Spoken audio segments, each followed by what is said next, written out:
that's better. It's like crooked for some reason. Weird.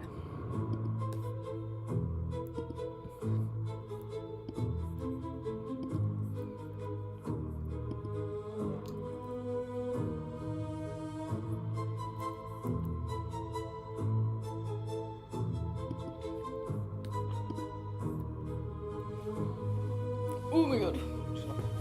Move this over so it's like a little bit better. Hello. Hello, hello, hello. Oh my god.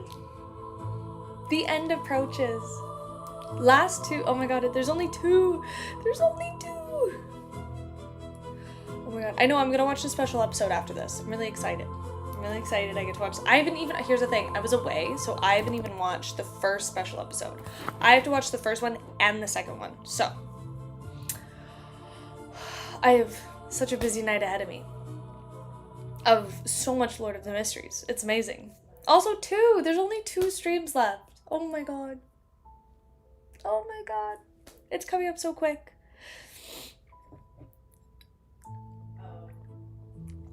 Oh. I think there's 28 chapters left, I think. 30 chapters left, something like that. I don't know. All I know is I'm doing 15 chapters today, and then I'm doing like 15, I can't remember, chapters on Sunday. And that's the last one. Oh my god. Okay. It's gonna be crazy. Okay, perfect. So, we've got chapter 1366 to 1380 today. I got my water. I got a coffee because I'm like a little bit tired today, but I got a water. I got a coffee. I got some tissues because I was told that I'm gonna cry at a certain chapter coming up. I don't know what chapter, but I think it's in this section or it's in the next section. It's one of the two. One of the two is gonna make me cry. We'll see. But I got coffee, I got water, we're good. Yeah, 14 today and 14 for next stream, so that'll be good.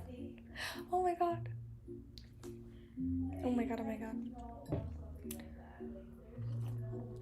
Okay, without further ado, let's get into it.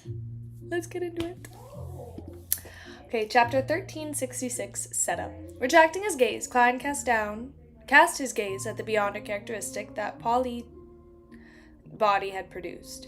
It was formed from the thin mist, seemingly an unreal grayish-white brain from the dream. He believed that the Garden of Eden was the safest place, so he placed his true body here. All activities in the outside world are just his many different identities. Who would have known that Hermes, who was supposed to be a defensive barrier, had abandoned this place? If it was a real angel regarding the Garden of Eden and had fully utilized the uniqueness of the Mind City, it wouldn't be able to so easily deceive the rules and successfully infiltrate it. As Klein thought to himself, he randomly made a wish to accelerate the beyonder characteristics formation and condensation. He snapped his fingers and fulfilled his wish. Following that, he picked up the Dreamweaver beyonder characteristic and something that could be used as a supplementary material. He took off the pride mask on his face and left the Garden of Eden. As he left, the remaining parts of the city collapsed and merged into the boundless sea of collective subconscious. From that point onward, the legend of the Garden of Eden would emerge in many dreams, eventually dawn out by some artists, or fabricated into widespread stories. And all these stories would come to a consensus. The Garden of Eden was eventually destroyed. Returning to the Hall family manor's veranda, Klein looked at Miss Justice, who had already composed herself, and handed over the Dreamweaver beyond a characteristic, the corresponding ingredients, and the potion formula he had seen from the second blasphemy site. Before Audrey could say anything, he said in a deep voice, "You can go back on your word before officially advancing." Audrey received Mr. World's gift and nodded silently, indicating that she would seriously consider it. Wearing the exquisite straw hat, she watched Gammon Sparrow turn around and walk to the edge of the veranda, disappearing step by step. After removing his traces and concealing the clues, Klein cleverly used grafting and the uniqueness of Sephra Castle to return to Backland, appearing in front of Judgment Shio, who was on holiday. The MI9 colonel, who was munching on an apple, immediately put down the food in her hands. As she wiped her mouth with the tissue, she stood up. What's the matter?" She cautiously didn't address him as Mr. World, nor did she call him Gammon Sparrow. Klein nodded slightly and said, Mr. Fool got me to ask you if you wish to obtain the potion formula, beyond a characteristic, and supplementary ingredient for Sequence 4, Imperative Mage. Shio frowned slightly. Not feeling any joy, she asked solemnly, Then what's the price? Klein nodded approvingly. The apocalypse is coming, many changes are beginning to happen, and Mr. Fool has prophesied some matters. When the time comes, it's very likely that he will enter a period of slumber again, and, as his left-hand man, I am unable to escape the same fate. The price you need to pay is that when such a situation really appears, following the revelation left behind by Mr. Fool doing something that might be dangerous or simple, it might be an attempt that will take a long while, or a short moment, so as to awake Mr. Fool. As the King of Angels Seer, the owner of Sephra Castle, Klein had long been able to make certain levels of prophecies. Recently, he had seen some blurry visions and inspirations. Therefore, without any solid plan, he cautiously started putting in place various arrangements. Right now, I'm a real charlatan, he lampooned to himself in thought. Before Shio could speak, he added, You can choose to decline. You are not the only person who is chosen. Shio believed that Mr. World wouldn't use sarcasm when it came to such a matter. She didn't immediately answer. She seriously considered the matter. Without the pending apocalypse, she felt that she would have rejected the offer. Although a demigod was powerful and terrifying, being able to rule a battlefield and control the fates of others, and was a creature that truly possessed godhood, becoming a Sequence 4 wasn't a matter that was urgent for her. As a Sequence 5 disciplinary paladin, she was able to ensure that she completed most of the missions as a colonel of MI9, with her own capabilities. With her salary and additional income, she could maintain a very decent life for her family as well. Even if she were to encounter danger, she could obtain sufficient aid from the official factions. Furthermore, she could make preparations by getting Laymanos travels in advance, and ask her friend, Fours, to protect her secret. In addition, she had investigated the cause of her father's death and fulfilled her wish to restore his honor. Have fun! Therefore, no matter what, she didn't have to pay the huge price to become a Sequence 4 Beyonder. Besides, it wasn't impossible for her to get an opportunity from MI9. Of course, she had no idea how much longer until this would happen in the future. Be it Mr. Fool's warning or the various prophecies I deliberately gathered using my job, it clearly or vaguely points out that the apocalypse is coming.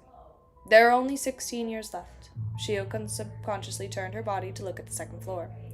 Under my present living conditions, Mom will definitely be able to live for another 16 years. At that time, she wouldn't be too old. Furthermore, Mr. Moon has provided all kinds of medicines to maintain her health. 16 years later, Rio will be a young man in his prime, at the peak of his career. Fours might already become a Sequence 3 Beyonder, and in order to deal with the apocalypse and seek hope, she would be busy running around. But I wouldn't be much help. Shio slowly retracted her gaze as she fell silent. Then she looked at the world Gammon Sparrow, and nodded solemnly. Okay. You can set up a ritual at any time and make a wish to Mr. Fool. He will fulfill your wish. Klein didn't waste any time and gave a simple explanation. His imperative mage, beyond characteristics, and potion formula were all obtained from the New Moon City's sacrifice. Of course, he had also bestowed his believers with the sealed artifact, General of the Pupilless Eye, in exchange.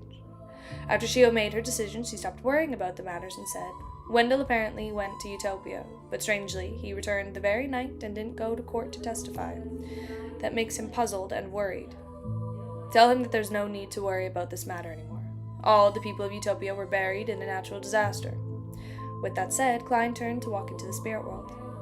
In the outskirts of Backland East Borough, in the cemetery, Klein silently looked at the niches filled with urns of ashes and didn't look away for a long time. After a while, he slowly walked under the tree shade.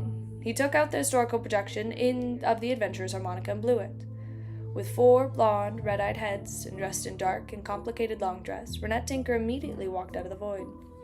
Without waiting for Miss Messenger to speak, Klein asked, The various churches are preparing to besiege the Rose School of Thought and plan on joining forces with you.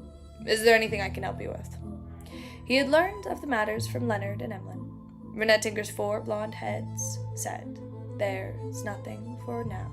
Talk after. Locking on target.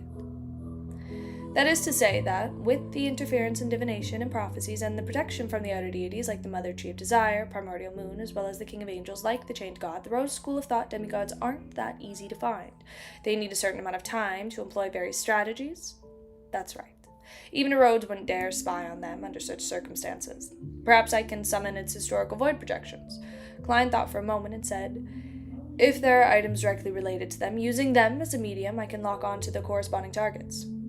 When the time came, he could use Sephra Castle's powers to penetrate the shield. All right. Renette Tinker's 4 beautiful heads bobbed up and down at the same time. With nothing left to discuss, he planned on letting Miss Messenger return. He had originally intended on jokingly asking, do I need to pay for the summoning this time? His spiritual perception suddenly stirred as he fell silent. A few seconds later, he took out a gold coin from Sephra Castle. This was one of the 5 gold coins that had been tainted by Sephra Castle's aura. The payment this time. Klein handed over the gold coin with a smile. No need this time. After Renette Tinker's 2 blonde, red-eyed heads said that, the remaining 2 didn't say anything. She had powerful spiritual perception capabilities and appeared as though she sensed something. In the next second, one of the 2 blonde, red-eyed heads that didn't open its mouth rose up and bit the gold coin at Klein's fingertips. All right. Klein retracted his hand and said with a smile. Then he casually asked, is Miss Sharon and Merrick still in Backland? Yes. Miss Messenger informed Klein about her student's address. In a house, Merrick sat at a long table and skillfully played cards with the zombies. Suddenly, Sherlock Moriarty appeared on an empty chair. He put down his hat and took the covered cards from the zombie without any hesitation. Merrick looked up at him. His lips moved, but he didn't open them in the end. He let the zombie in charge of croupier duties continue to handle the cards. Just like that, Klein joined them. He played a few rounds, winning and losing at times. In the corner, Sharon, who was wearing a black regal dress and small and delicate bonnet, appeared to point at times. She held her face in one hand and quietly watched the game. After playing for about 2 hours, Klein stood up and formally bowed to Miss Sharon and Merrick. Then he chuckled, put on his hat, and walked towards the door, disappeared. Deep in the spirit world, Klein, who had finished a course of 3 treatments, appeared outside Calderon City.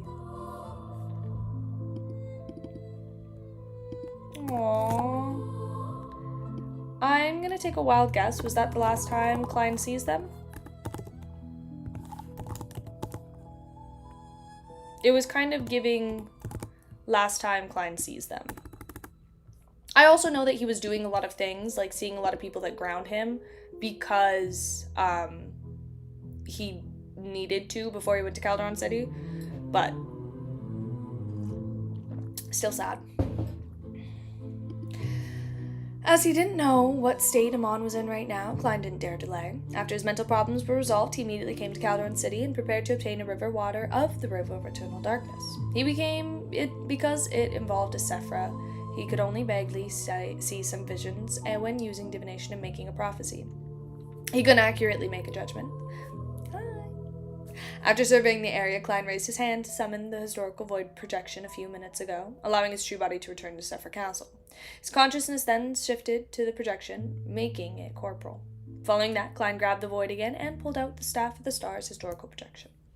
To be honest, after being able to use most of the Beyonder powers below Sequence 0 of the Apprentice Pathway through Sephra Castle, Klein no longer needed a Grade 0 sealed artifact like the Staff of the Stars.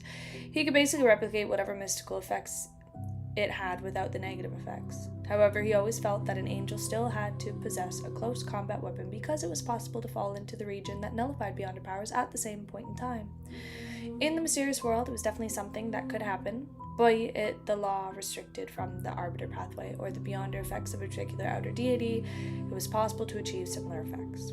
Under such circumstances, if you picked up a hard staff and it came with passive effects and directly smashed it into the enemy's head, it would prove to be rather effective.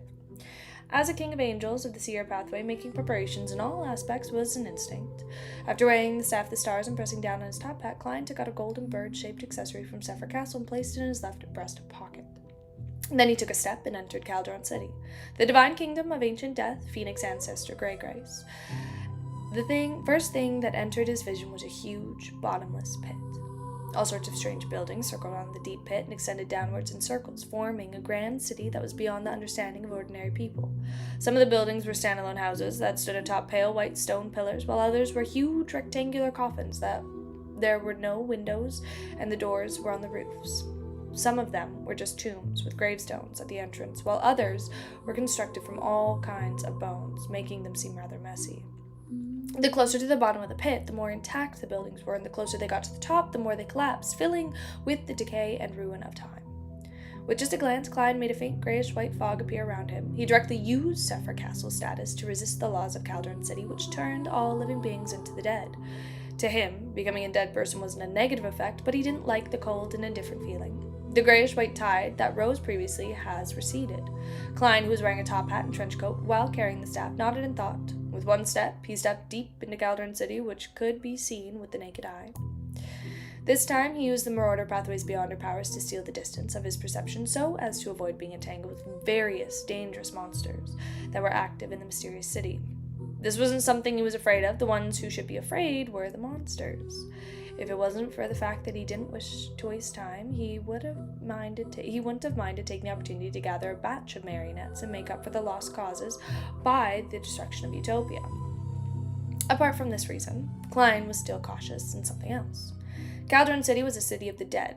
It was very likely that the deepest depths of the city flowed the river of eternal darkness, and the essence marionettes were already dead, so once they approached anywhere close to the bottom, there was a possibility of mutation. Venturing deeper, one step at a time, Klein realized that he had thought too much. None of the monsters hidden in the strange city dared to appear, and the horror of Sephra Castle allowed their instinctual desires to live to overcome their inclinations of madness and their habits of hunting. The deeper he went, the quieter his surroundings became. The stranger buildings remained intact, but they seemed to have dead for years. Even their auras were cold, gloomy, and decadent. It's the same looking at a black and white film. If I didn't hear my breathing and heartbeat, I would have suspected that I was deaf. Klein coughed lightly and used his grumbling to resist the silence of death.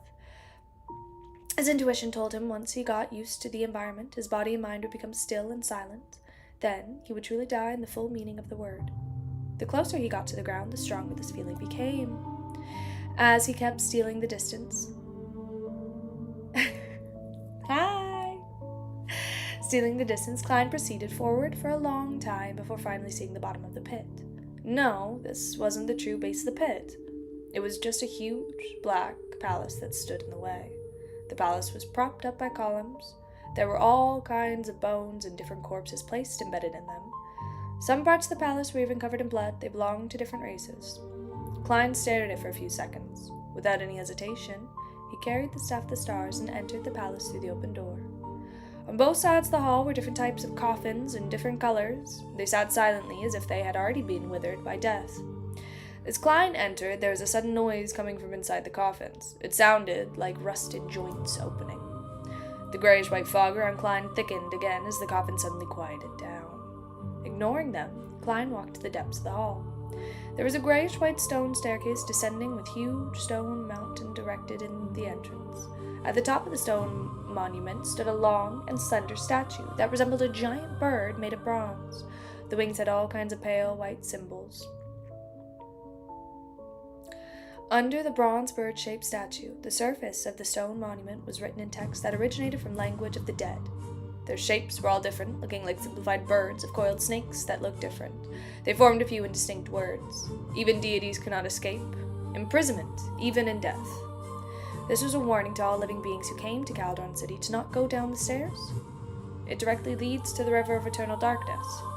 Klein's thoughts raced as he carefully read the words on the stone monument. For his point of view, this meant that even if a sequence or true deity were to approach the river of eternal darkness, they would be trapped there and unable to escape. And, even if they were to die, they would still be imprisoned by this abstract river. This Sephra. Although they would not dissipate, they wouldn't be able to escape.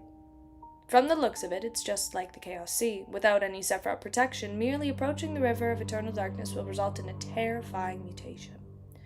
Klein retracted his gaze and tidied up the golden bird-shaped accessory attached to his breast pocket. He walked past the bronze statue stone monument and walked down the grayish-white staircase. He didn't steal the distance again, to prevent himself from slamming headfirst into danger. In the dark, silent, in cold environment, the golden bird-shaped accessory in front of Klein's chest released a pale white glow, illuminating the small area. It was like a tiny lifeboat struggling in the waves of death. After descending for an unknown period of time, the aura of Sephra Castle around him expanded out of reflex and became extremely thick, like a grayish-white cocoon. At the same time, Klein turned his head slightly and heard a faint, illusory whooshing sound. This seemed to indicate that the dark river was slowly flowing underground, not far from him. In the next second, Klein looked down at his feet. At some point in time, there was a dark stream of incorporeal water surging out from somewhere. Even light couldn't exit its surface. This is different from what I saw last time. Klein frowned slightly. Back when he came to Calderon City to hunt the spirit world plunderer, he had caused a certain change, causing large amounts of grayish-white illusory tidal waves to surge up from the bottom of the pit. The color that he had seen the 2 times were completely different. Just as Klein's thoughts raced, the bottom of the stone staircase, where the dark tide surged over, a thin grayish-white fog spread up. Together with the illusory liquid, it expanded into a grayish-white liquid that was more like mist. When the water reached Klein's feet, it silently shrank back into thought, as it was constantly ebbing up and down at a particular frequency. This faint gray fog is a little familiar. Klein's expression turned solemn. After pausing for a few seconds, he continued down. This time, the rising illusory tide drowned him, causing his body to turn light, causing his emotions to quickly turn cold, and his thoughts to gradually weaken. If not for the protection of Sephra, Klein suspected that he would passively fuse with the tide without being able to resist. Following that, the grayish-white cocoon rose and bobbed up and down the water before slowly reaching the end of the staircase. At the end of the void, amidst the emptiness, flowed a straight, wide, illusory, colorless, dark river. The river was so blurry that it was difficult to see it clearly, and it was because its surroundings were covered with a swath of grayish-white light, like a thin layer of fog. Indeed, Klein couldn't help but mutter when he saw this. He was no stranger to this kind of fog. He had seen it behind the door of Bansi Ruins before. He had seen it in the easternmost end of the Forsaken Land of the Gods before, as well as beneath Sephra Castle. And unlike other places, there was a portion of the water from the River of Eternal Darkness that penetrated the grayish-white fog and fused to some extent with the latter, changing the colors from a dark black and pale white. The river water here kept swirling up before falling down, like a stream that was running through the illusory darkness. On both sides of the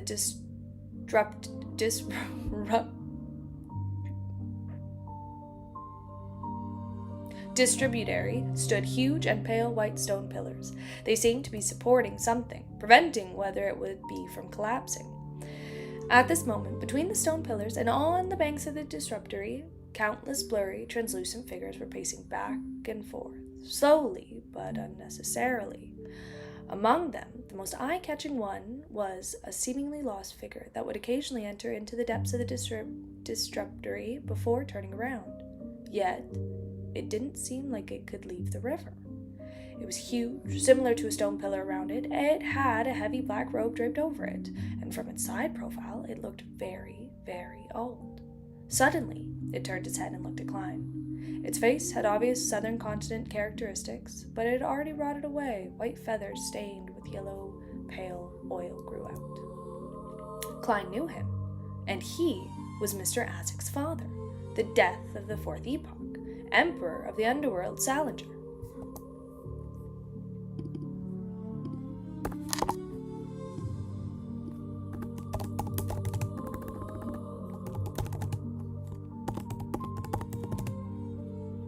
Does that mean Azek is coming back? I kind of miss him. Does he ever come back? Death Salinger, who was pacing around the River of Eternal Darkness, looked at Klein, who was enveloped in the grayish-white cocoon. His eyes that had pale white flames that were about to be extinguished instantly reflected the gold burden-shaped accessory on Klein's chest.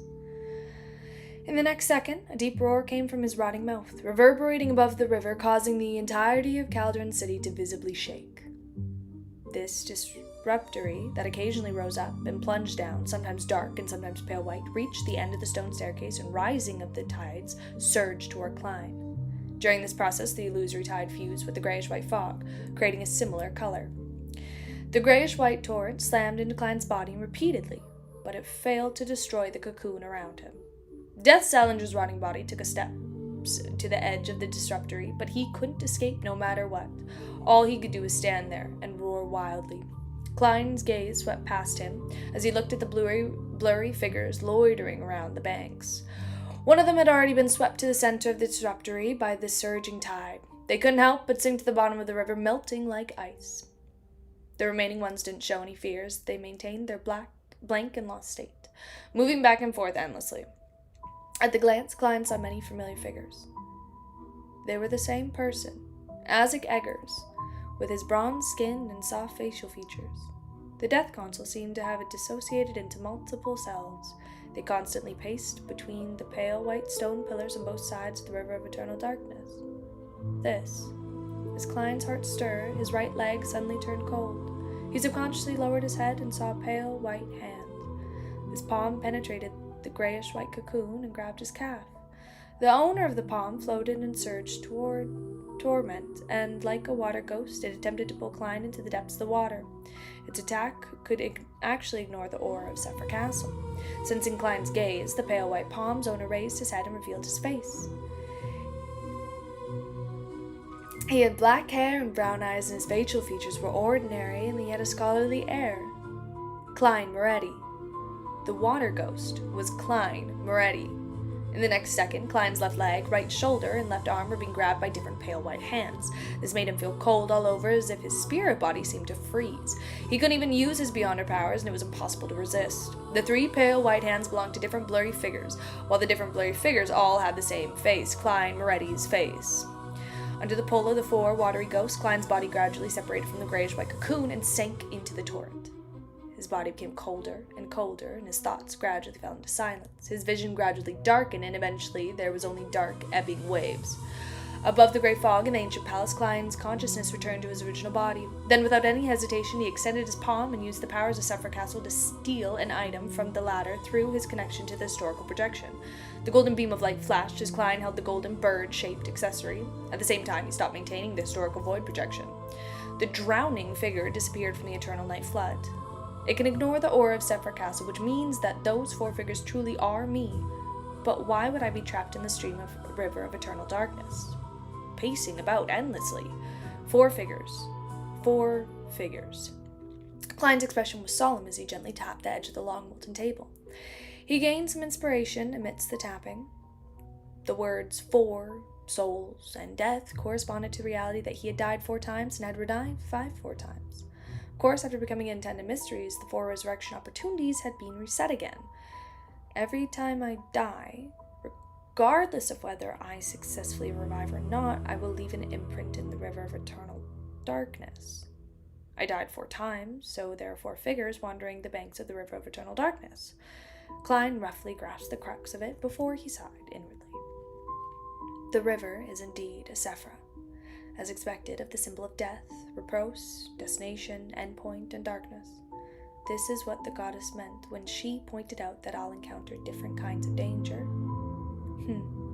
When the historical projection was drowned, I suffered some mental damage. If my mental state was unstable, I might have suffered some terrible consequences by now. Based on this deduction, Klein had a brand new understanding of the many Azek figures in the wandering Death Salinger. They were the corresponding imprints of death. Mr. Azek has indeed died many times in the process of searching for his memories, but he comes back to life every time. According to the present situation, although his undying doesn't die, it leaves behind a lot of hidden dangers. Once the number of death reaches a certain level, their true bodies might be attracted to the river of eternal darkness one day, ending up as some of the figures that wander around there for an eternity. Only Salinger's figure is there. This means that after accommodating the uniqueness, his death imprint also becomes unique. As Klein's thoughts raced through his mind, he became worried about Mr. Azek's state of survival. And there were 2 solutions to resolving this problem. One was to make Azek's soul whole and make him stop repeating his resurrection process. And second, to help the Evernight Goddess become a great old one and gain control of the river of eternal darkness. Perhaps this is another binary choice. When the goddess becomes a great old one, there's no need for her to make use of half of Mr. Azek's soul again. Klein reined in his thoughts and focused his attention on his goal. He had entered the depths of Calderon City not to resolve the death imprint of Death Salinger and destroy any chance of him reviving. Instead, he was here to retrieve the river water from the River of Eternal Darkness. Clearly, the illusory tide's water that flows out of the river doesn't work. It's only an aura that flows out, not the river itself. Also, water that is fused with the grayish-white fog won't do it either. It's not pure enough, so it won't be able to accomplish the desired effect. From the looks of it, only when the disruptory turns back into its deep and dark state can I get the water. There's definitely no way to get it from the main river. The grayish-white fog is definitely a solid barrier. Klein quickly formulated a plan on his analysis. That was to avoid going close to the River of Eternal Darkness and not attract the attention of Death Salinger. He would wait for the disruptory's water to recede and then turn dark before he headed over, before allowing his 4 death imprints to drag his historical projection to the bottom of the river. During this process, the historical projection would seize the opportunity and use the golden, bird-shaped accessory to scoop the river water. Then he would return his consciousness back to Sephra Castle, using the powers of theft, as well as a close connection between the 2 items. He could take away the golden bird-shaped accessory. After considering the final details of the procedure, Klein returned to Calderon City and summoned his historical void projection. He repeated this previous process and soon returned to the stone tablet next to the giant bronze bird statue. He walked down the grayish-white stone step by step. The aura of Sephra Castle around him gradually thickened, turning into a thin cocoon. It didn't take long before Klein arrived at the end of the staircase. He saw the river flowing into the void, the pale white columns on both banks, and the countless blurry figures that lingered at the banks of the disturbery. This time, he wasn't in a hurry to go forward. He left the staircase and waited patiently at the same spot for the disruptory's water to recede. The grayish-white colors faded, and the water darkened. Right now, Klein's figure flashed as he stole the distance and appeared in Death Salinger's blind spot. Without a surprise, as his body sank into the River of Eternal Darkness, the pale white hands immediately penetrated the aura of Sephra Castle and grabbed his limbs. His 4 death imprints appeared around him, eager to drag him to the bottom of the river. Klein's hands submerged under the dark river water, making his body turn cold as though turned still. Before he completely lost his senses, transparent and distorted maggots crawled out from Klein's neck. They crawled quickly under the side of the golden bird-shaped accessory, clustered around it, and lifted it up, preparing to scoop the River of Eternal Darkness. At that moment, the massive shadow appeared in the swirling illusory river in front of Klein. It was a giant bird floating in the water, one that was completely submerged by the river. The giant bird's surface was covered with white flames, and the feathers formed in mysterious patterns, but most of them had been melted away by the River of Eternal Darkness. The exposed parts were pitch black and rotted with pale yellow pus on the surface. The giant bird's eyes seemed to be made of bronze, and layers of illusory doors were hidden within. Phoenix ancestor Greygrace, the ancient death who held open the underworld. In front of Greygrace's eyes, the bronze beam burst out, enveloping the golden, bird-shaped accessory in Klein's historical projection in a bid to drag them over together. After weighing his current situation, Klein instantly made a decision and gave up the attempt of scooping the river water.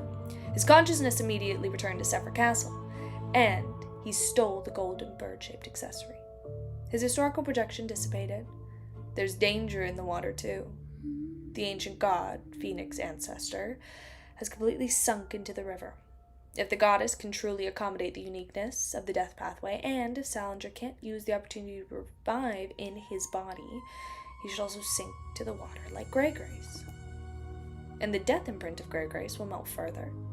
Klein silently sighed as he modified the plan. Following that, he summoned the historical void projection and returned to the end of the staircase. After waiting a while, when Death Salinger turned around and slowly walked towards the bank, Klein suddenly stole the distance and appeared in front of him. In the next second, Salinger let out a low growl, rapidly increasing the flow of the disruptory. At the same time, Klein was grabbed by the death imprints and forcefully dragged to the bottom of the river. He sensed the Phoenix ancestor. Like before, Greygrace's bronze eyes lit up. However, what enveloped this light wasn't Klein, but a golden bird-shaped accessory, but Death Salinger. Grafting. Seizing the brief opportunity, the worms of spirit crawled out of Klein's historical projection and lifted the golden bird-shaped accessory. The bronze eyes of the accessory also revealed a beam of light, scooping up a tiny portion of the river water. In the next moment, Klein's consciousness returned to Sephra Castle. He raised his hand and retrieved the accessory. Phew, I'm finally done. Looking at the golden bird-shaped accessory in his hand, he slowly exhaled. As the owner of Sephra Castle, this mission wasn't too difficult. As long as he didn't rashly enter with his main body, he could rely on repeated failures to accumulate experience and figure out the situation. And if it wasn't for the fact that there were 2 deaths in the disruptory of the River of Eternal Darkness, one wandering and the other sinking, Klein wouldn't have failed twice.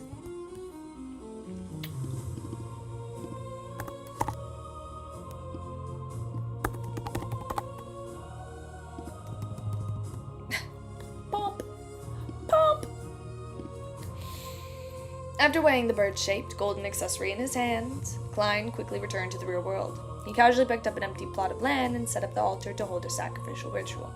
With regard to the other secrets hidden in Calderon City, as well as the loitering figures around the River of Eternal Darkness, he temporarily didn't have any thoughts of starting a deep exploration of it. This was because he still had more important matters to prepare for. He also had a key question to ask the Evernight Goddess. Soon he held the ritual and allowed the candlelight and spiritual materials to fuse together, forming a door of sacrifice and bestowment.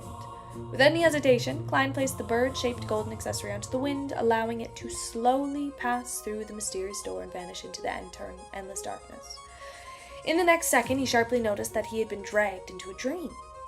In the center of the dreamscape was a Gothic palace that seemed to blend with the darkness around it. Its details were exquisite, its color dim, but it's still gorgeous. Klein passed through the bushes of night vanilla and slumber flowers before stepping into the palace. In the deepest part of the hall, the Evernight Goddess was sitting in an ancient high-backed chair. She was still wearing the layered black dress and didn't seem complicated. The sparkling spots on her dress reflected the dome of walls and pillars, and palace created a quiet and dreamy starry sky. The Evernight Goddess, whose face seemed to be covered in layers of fishnet veils, held the bird-shaped golden accessory and slowly stood up. She walked down the stairs to Klein. Her voice sounding like a lullaby. What do you have to ask? Klein politely took off his top hat and bowed slightly. I want to know if the grayish-white fog that envelops the River of Eternal Darkness has something to do with the Lord of Mysteries. That was also the celestial worthy of heaven and earth for blessings. Although he couldn't see the Evernight Goddess's face clearly, Klein felt that she was smiling when he looked straight at her. Yes. Furthermore, not only is the River of Eternal Darkness enveloped by the grayish-white fog, but the city behind Bansi Harbor and the entire western continent is enveloped by the same grayish-white fog. Klein hesitated for a moment before saying, This is a kind of seal? The Evernight Goddess's dream projection nodded. That's right. Apart from Sephra Castle and the Chaos Sea, all other Sephirots were sealed in the western continent by the mysterious Lord of the Mysteries. River of Eternal Darkness, Broodhive, City of Calamity, Tenebrous World, Nation of Disorder, Knowledge More, and the Key of Light have all been sealed in the western continent by the Celestial Worthy. Isn't this too much? What pomp! It's no wonder that the city behind Bansi Harbor's door is like a former Shanghai.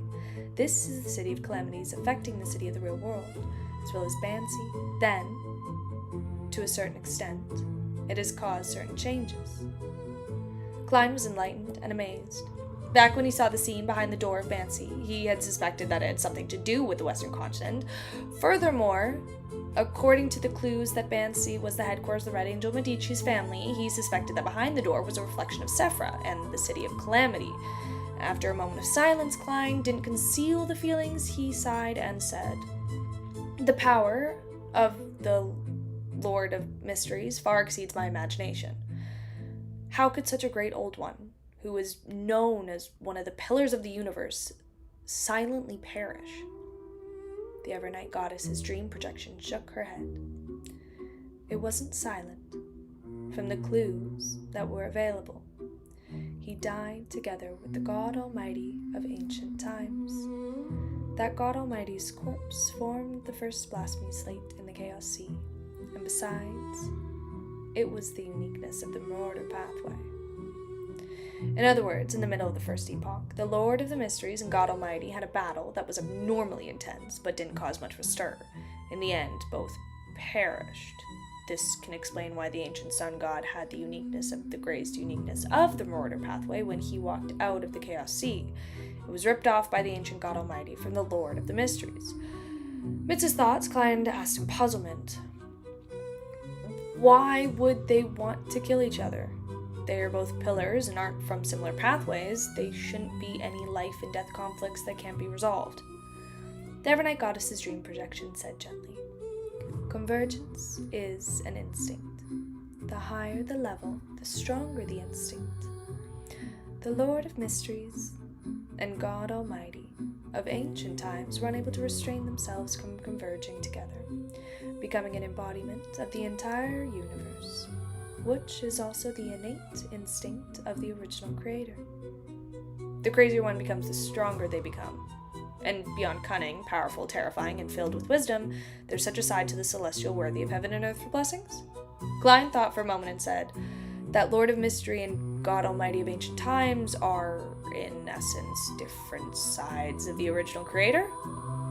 The Evernight Goddess's dream projection said in a comforting voice, yes, using the same existence but different personas as an analogy will be more accurate. The original creator was the maker of the universe and also its destroyer. It is both day and also night. It's the light of holiness and also the descent abyss. It is an amalgamation of all contradicting concepts and symbolism. That's why he naturally had a tendency to be dissociative in a way that cannot be controlled. Once he splits, there will be a strong tend towards convergence. In a time more ancient than the era we live in our past lives, the original sleeping creator had naturally split into multiple personas. They were also in a state of slumber, but they began to use the authority and beyond the characteristics they controlled to influence the world, making many preparations for the true dissociation of the original creators awakened. Here, the more powerful and active ones were Gods Almighty and the Lord of the Mysteries. The latter had another honorific name in the Western continent. In the early mid stages of the First Epoch, they should have used different methods to grasp the additional Sephiroth. This made their inclination to converge more intense, making it impossible for them to control themselves, and began taking action against each other. According to the ancient sun god's research, the pillar of support is the highest level of stability one can achieve. If the Great Old One exceeds this limit, just accommodating an additional Sephiroth will lead to being controlled by the convergence instinct in an irreversible manner. No one knows the exact situation of the battle.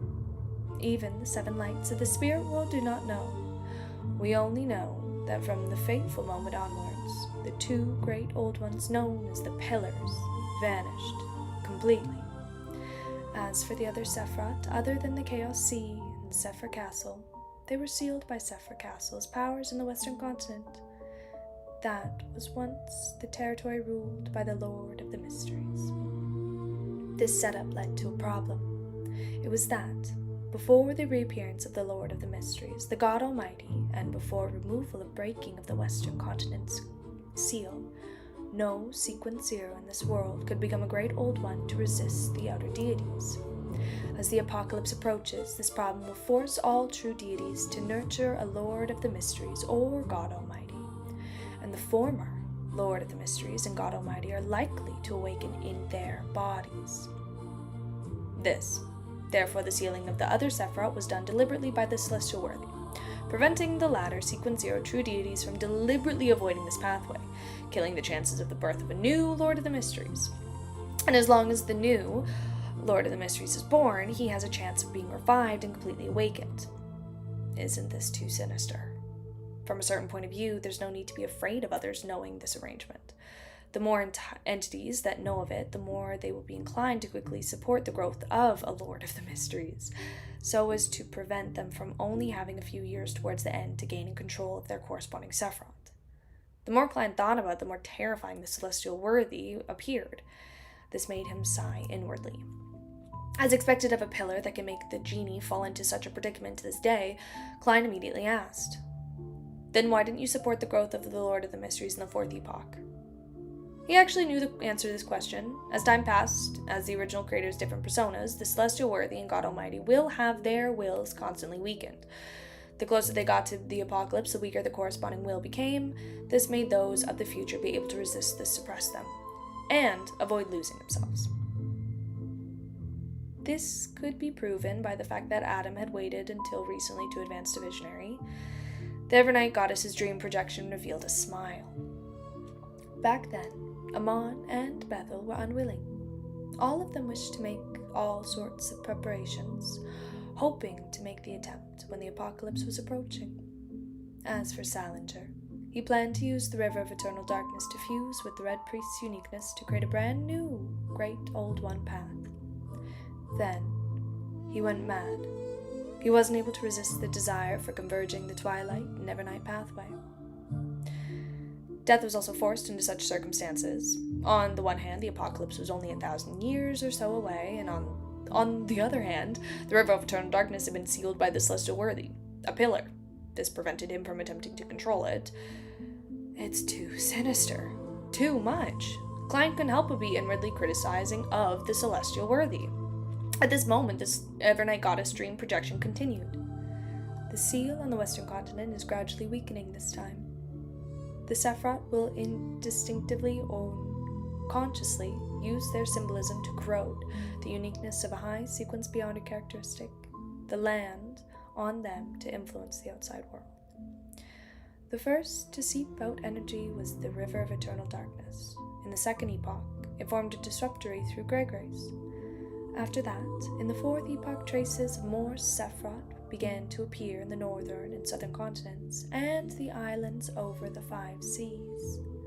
This is an important factor hidden behind many of the anomalies in the fourth epoch. The Sephiroth had indirectly extracted their influence through the seal of the fourth epoch. It's no wonder Adam said that my understanding of the fourth epoch's history isn't deep enough. From the looks of it, Pansy Harbor retained the Elven customs not because it was an elven settlement, but also because of other factors. Klein thought for a few seconds before smiling. I roughly understand. Is that why you've been helping me all this while? Dude, crazy lore drop. Till the very end, crazy lore drop.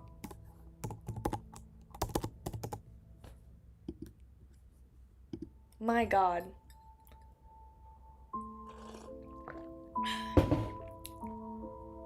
I try so hard to talk in like a very soft voice whenever I'm doing the Evernight Goddess. And it's like, and I have to like really, really, really up my octaves and like put my voice down. The Evernight Goddess's dream projection replied to the smile. If it's just to nurture the Lord of the Mysteries, I should be betting on Amon. At the very least, the chances of him succeeding are much higher than yours. Without waiting for Klein to ask any further, she continued with a voice as eternal as a dream.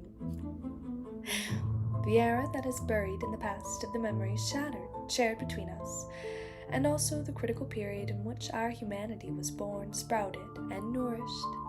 Even I've had a long time, and still remains my fondest of memories. You have its imprints in you, so I am more willing to help you. The love for the house extends even to the crows perching on its roof. Klein made a conclusion in the form of an idiom. At that moment, he recalled the words Emperor Zell had written in his diary, home. In his wistful silence, the dream projection of the Evernight Goddess switched to saying, when you're ready, you can go to the main peak of the Hornicus mountain range any time. Of course, it's your freedom to choose. No one will force you. No one will force you, and no one can force you either. You can choose to spot at a certain stage and not become a great old one, nor allow the Lord of Mysteries to awaken in your body. Then, at the last moment of the apocalypse, you can bring the people and objects you want to protect and wander to other planets in the solar system to avoid the attention of the outer deities and create another civilization. Klein had long thought about this problem. After a while of silence, he said, "I'm not sure if Roselle had said one thing. You can hide for a moment, but you can't hide forever." He was speaking in Jotun with the Evernight goddess, so it was a little odd when translating to the proverb. Escaping is just a temporary strategy. It could be used as a long-term plan. It couldn't be used as a long-term plan. After a pause, Klein continued. Although the universe is vast and without an end, the outer deities are clearly more familiar with it than we are. There's also strong directly represented in a certain aspect of the universe. It's very difficult to avoid their pursuit. Besides, even if we succeed, peace, it will only last for some time. The recreated civilization will be destroyed in less than 1,000 years. When that happens, we won't even have a chance to become great old ones, never capable of any form of self-redemption. This was because if one wanted to successfully escape during the invasion of the outer deities, they had to give up all the Sephiroth. Otherwise, they would definitely become the focus of their attention. Let alone wandering the cosmos, even withstanding the first wave of attacks was an unknown. The Evernight Goddess's dream projection spoke slowly. Apart from the items ripped from the outer deities, only taking away the uniqueness and the high sequence beyond characteristics of the other pathways might not necessarily garner the attention of the outer deities. They wouldn't spend too much time searching. You also said that it's not necessarily the case. The outer deities should still have a certain desire for the uniqueness and the high sequence beyond characteristics of similar pathways. This can help them approach the level of Pillar. Klein replied calmly, "We can't place our hopes and their feelings. They aren't benevolent." The Evernight Goddess dream projection nodded and said, "In this aspect, you are more aware than Roselle. Of course, it's because he had learned of the great old ones and the outer deities a little too late." She continued, "You have another choice. Use Palaz's method to personally lower your level and let Amon steal Sephra Castle. This way, you can live well as a Sequence 1 angel. You don't have to constantly worry that the Lord of Mysteries will awaken in you. It won't be that exhausting." In the Church of Evernight Bible, there was a divination of angels and archangels. Klein had always guessed that the latter referred to Sequence 1, and today he had finally obtained confirmation. Of course, this had only the standard of one church, not necessarily the rest. After hearing the Evernight Goddess's words, Klein fell silent for a long time before asking, "Can Amon be trusted?" The Evernight Goddess's dream projection said frankly, "I can't give you a definitive answer." Klein asked again, "The Lord of Mysteries awakens in Amon's body. Will he take back all the high sequence beyond characteristics of the Seer, Mortar, and Apprentice pathways?" "I don't know that either." The Evernight Goddess's dream projection replied in the same tone. Klein fell silent again. After a while he said, "Personally, I don't wish to become a great old one, but I can't let down and betray those existences who have placed their bets on me. They have more or less helped me. Once Amon becomes Lord of the Mysteries, he will definitely help the Ancient Sun God retrieve the uniqueness of Sequence 1 beyond characteristics from the Lord of Storms and the God of Knowledge and Wisdom, causing their deaths. Besides, Amon is a reckless god." The Evernight Goddess's dream projection nodded slightly and said, "Your humanity has been maintained well." After making up his mind, Klein freed himself from his lower spirit state. He smiled and said, "If I hadn't maintained my humanity and allowed the godhood to gain an advantage, I would have also made a similar choice. That's because a godhood's instinct is to converge upon oneself." The Evernight Goddess's dream projection gently chuckled. "Make your preparations. Meet Antigonus as soon as possible." Klein nodded slightly, recalled something he hurriedly asked. "Has Amon already used Mr. Door's ritual to accommodate the uniqueness of Apprentice pathway?" The Evernight Goddess's dream projection slowly replied, "If it were another existence, then definitely not. But if it's Amon, there's a 50% chance. He likes to take risks and seek thrills." Klein didn't say another word as he watched the Evernight Goddess's projection vanish before him as the dream gently collapsed. The altar that he had yet to clear occupied his vision again. To him, heading to the main peak of the Hornicus mountain ranges to face the indigenous family's ancestor didn't require much preparation for him. He would mainly rely on Sephir Castle to produce an avatar to steal the attendant mysteries beyond a characteristic, the one from Zerto that he hadn't digested yet, allowing his main body to be a unique state that could accommodate the uniqueness. As his mental state stabilized, even without Zerto's remnant mental imprints, Klein could still rely on his humanity, consciousness, and anchors to barely suppress the partial consciousness of the celestial worthy. However, before that, Klein's spiritual intuition told him that he needed to do something. After looking around, he tidied up the altar and dragged Dwayne Dantes out of the fog of history. Sitting at the table, Klein spread out a piece of paper and wrote a letter to Mr. Hasek.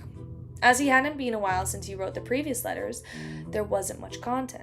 He only mentioned the River of Eternal Darkness that was situated underground in Calderon City, as well as the death imprints on both banks of the disruptory. He emphasized the numerous Azek anchors he had seen, and his guesses. After folding the letter, Klein took out Azek's copper whistle and blew it.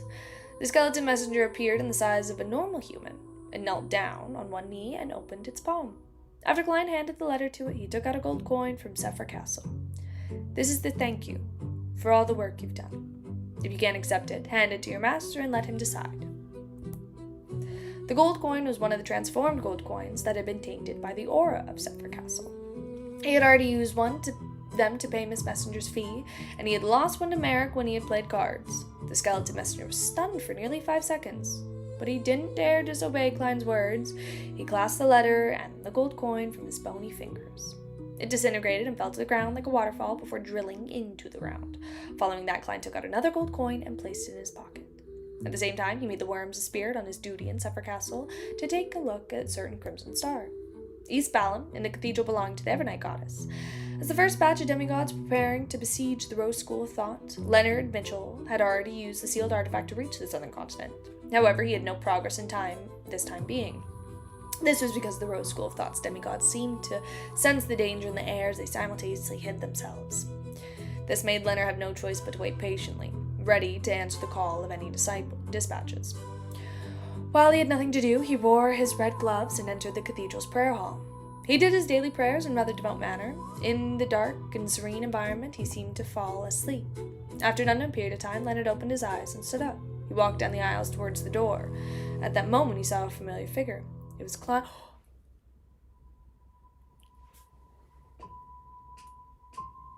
It was Klein Moretti, wearing a top hat and formal suit with black hair and brown eyes. Leonard's pupils dilated, his brows pricked up. Klein, who was also praying, lowered his hands and stood up. He walked past him and slowly approached the altar. During this process, neither of them spoke, as if the other party was just a stranger. After reaching the donation box near the altar, Klein took out a gold coin from his pocket and threw it in a serious expression. Then he changed direction and left the cathedral from another door. Leonard stood in the middle of the aisle and watched the scene in a puzzled look. He frowned slightly. At this moment, his mind, Pala Zora's slightly aged voice echoed. "Find a chance to get that gold coin." Oh my god, I love them so much. I love them. Backland in a particular house. Willow Septon held a silver spoon and focused on digging the pale green ice cream in front of him. Suddenly, he extended his left hand and blocked the side of the food. On the chair beside him, Dwayne Dante's figure instantly appeared. "I seem to have missed your birthday twice," Klein said with a smile. "This is a belated present." As he spoke, he took out a gold coin and pushed it to Willow Septon. "This is a lucky gold coin for you." Will was stunned for 2 seconds before muttering, "The gift celebrating my birth was a lucky amulet. For a birthday gift, it's a lucky gold coin? You really don't have any creativity." As he spoke, he reached out his chubby hand and quickly took the gold coin. Klein smiled, stood up, and vanished.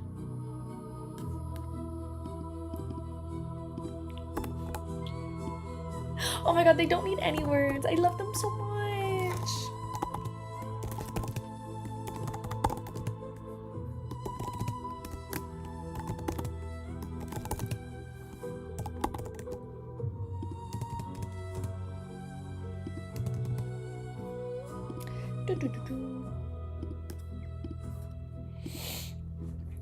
Bam! Inside the Church of the Sea God. After Mass, Alger Wilson returned to his room and saw a figure appear by the window.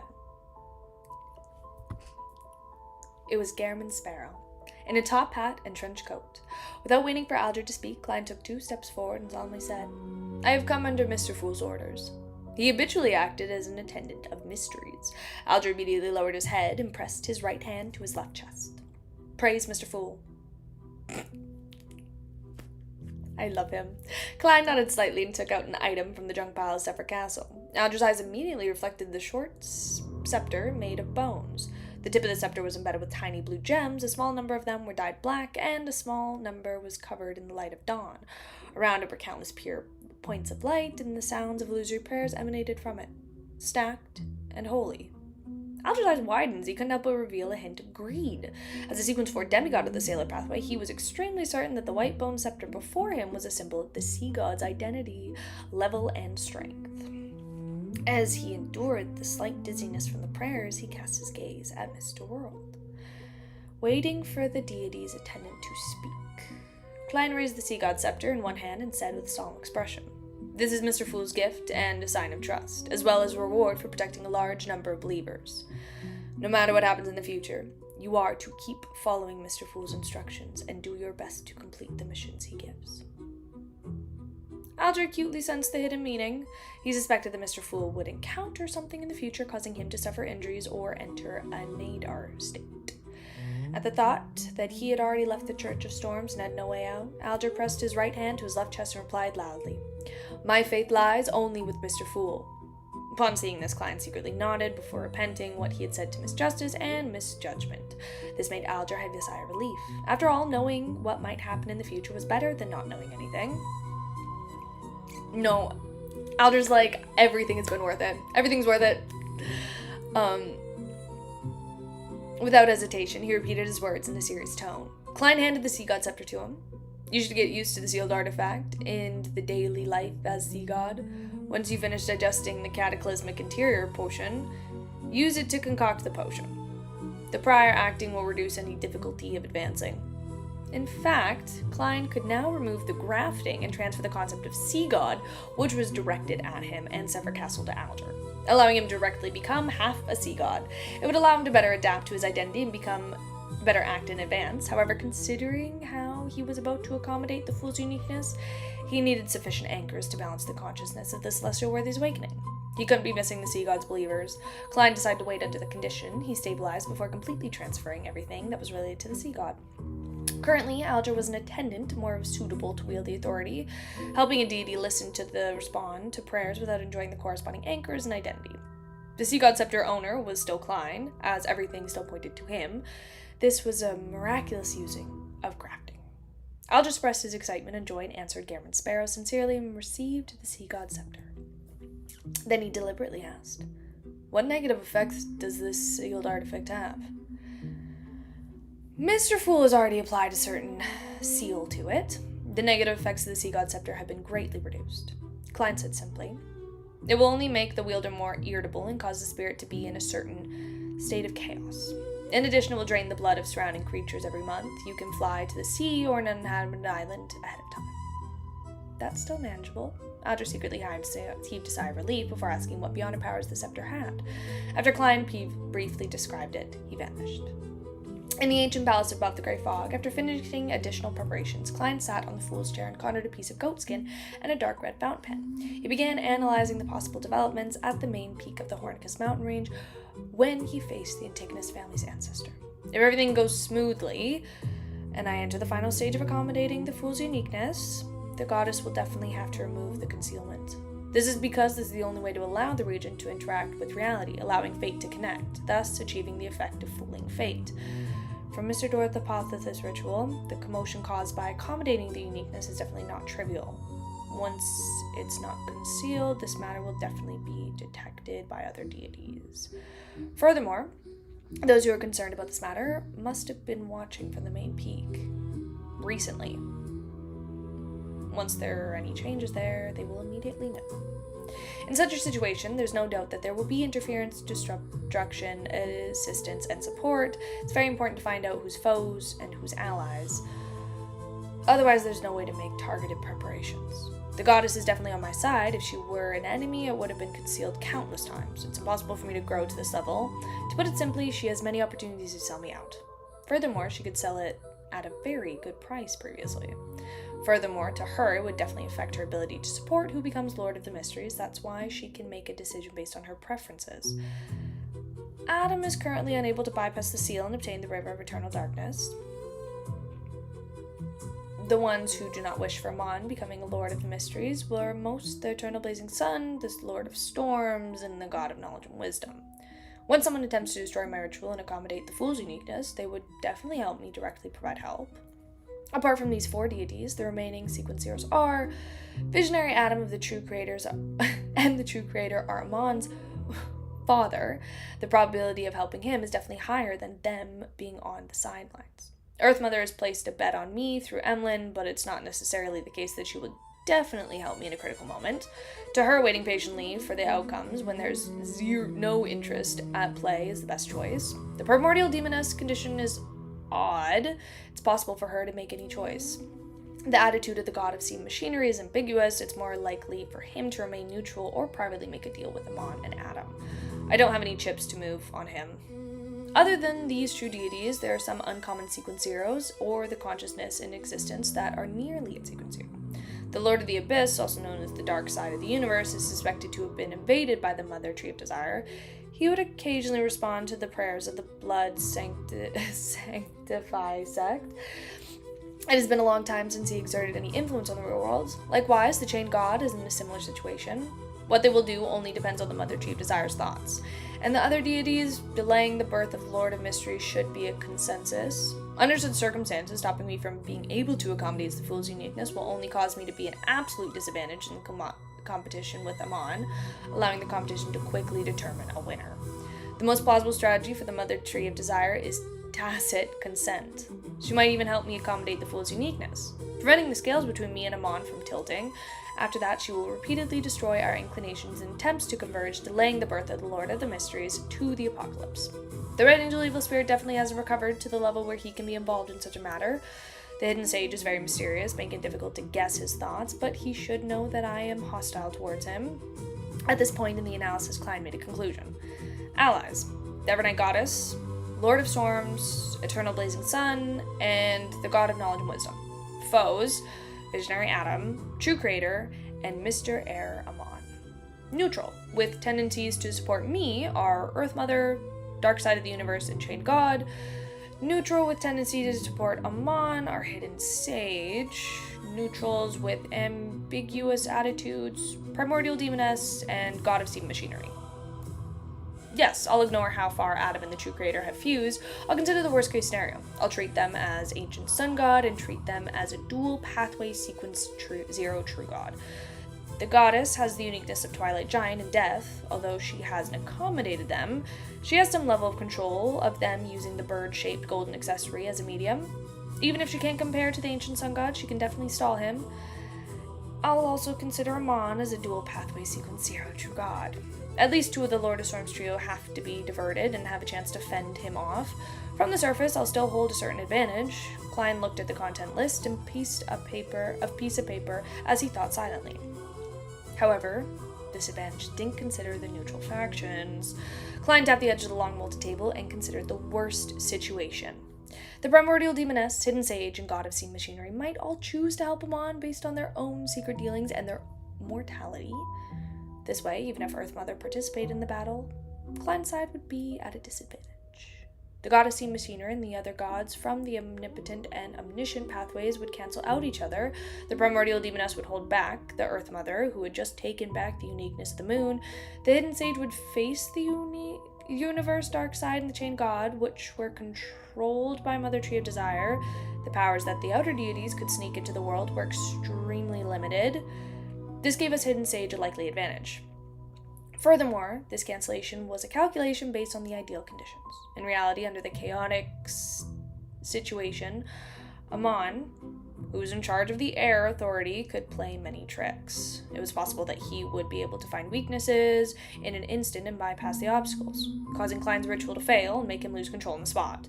In addition, some deities who supported Klein on the surface might turn to help Amon due to reasons he wasn't aware of. As for the sealed artifacts that could change the power balance between the deities, Klein didn't know much about them and wasn't able to make an analysis. I didn't expect that there would be a day when I fleece the Mother Tree of Desire. Yes, I had to make some preparations to the worst-case scenario to prevent things from developing in this direction. Klein dispersed the paper and the fountain pen in front of him and cast his gaze in particular prayer light. His figure vanished from Suffolk Castle and appeared on Bernadette's dawn. Crazy. Crazy, crazy, crazy. Crazy, crazy.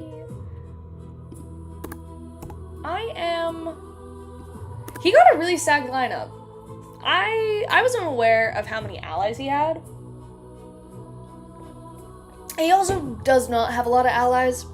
Like, it's very hit or miss. I feel like the only ones he can, like, actually consistently, like, bet on is probably the Evernight Goddess, and not sure who else. But everybody else is kind of there, you know? It's also stacked on both sides. Like, I feel like it's a very big toss-up. But here's the thing. My money's always on Klein. Money's always on Klein.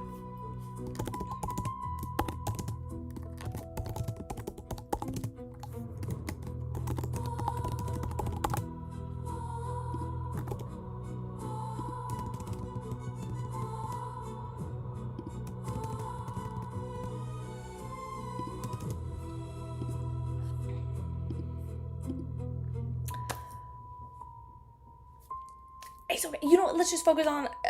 I'm like now just looking at the comments. Let's just focus on the book. It's okay. Thank you for calling me pretty. I appreciate it. I'm a very pretty woman. But we're just going to focus on the book. And that's all. And that's all she wrote. I'm also in a very important point of the book. So I gotta keep focused. But thank you. But we're going to keep focused on the book. Queen Mystic Bernadette seemed to have a sense of foreboding when she saw Cameron Sparrow's arrival. Without any surprise, she put down the ancient scroll in her hand and cast her gaze at the visionary at the door.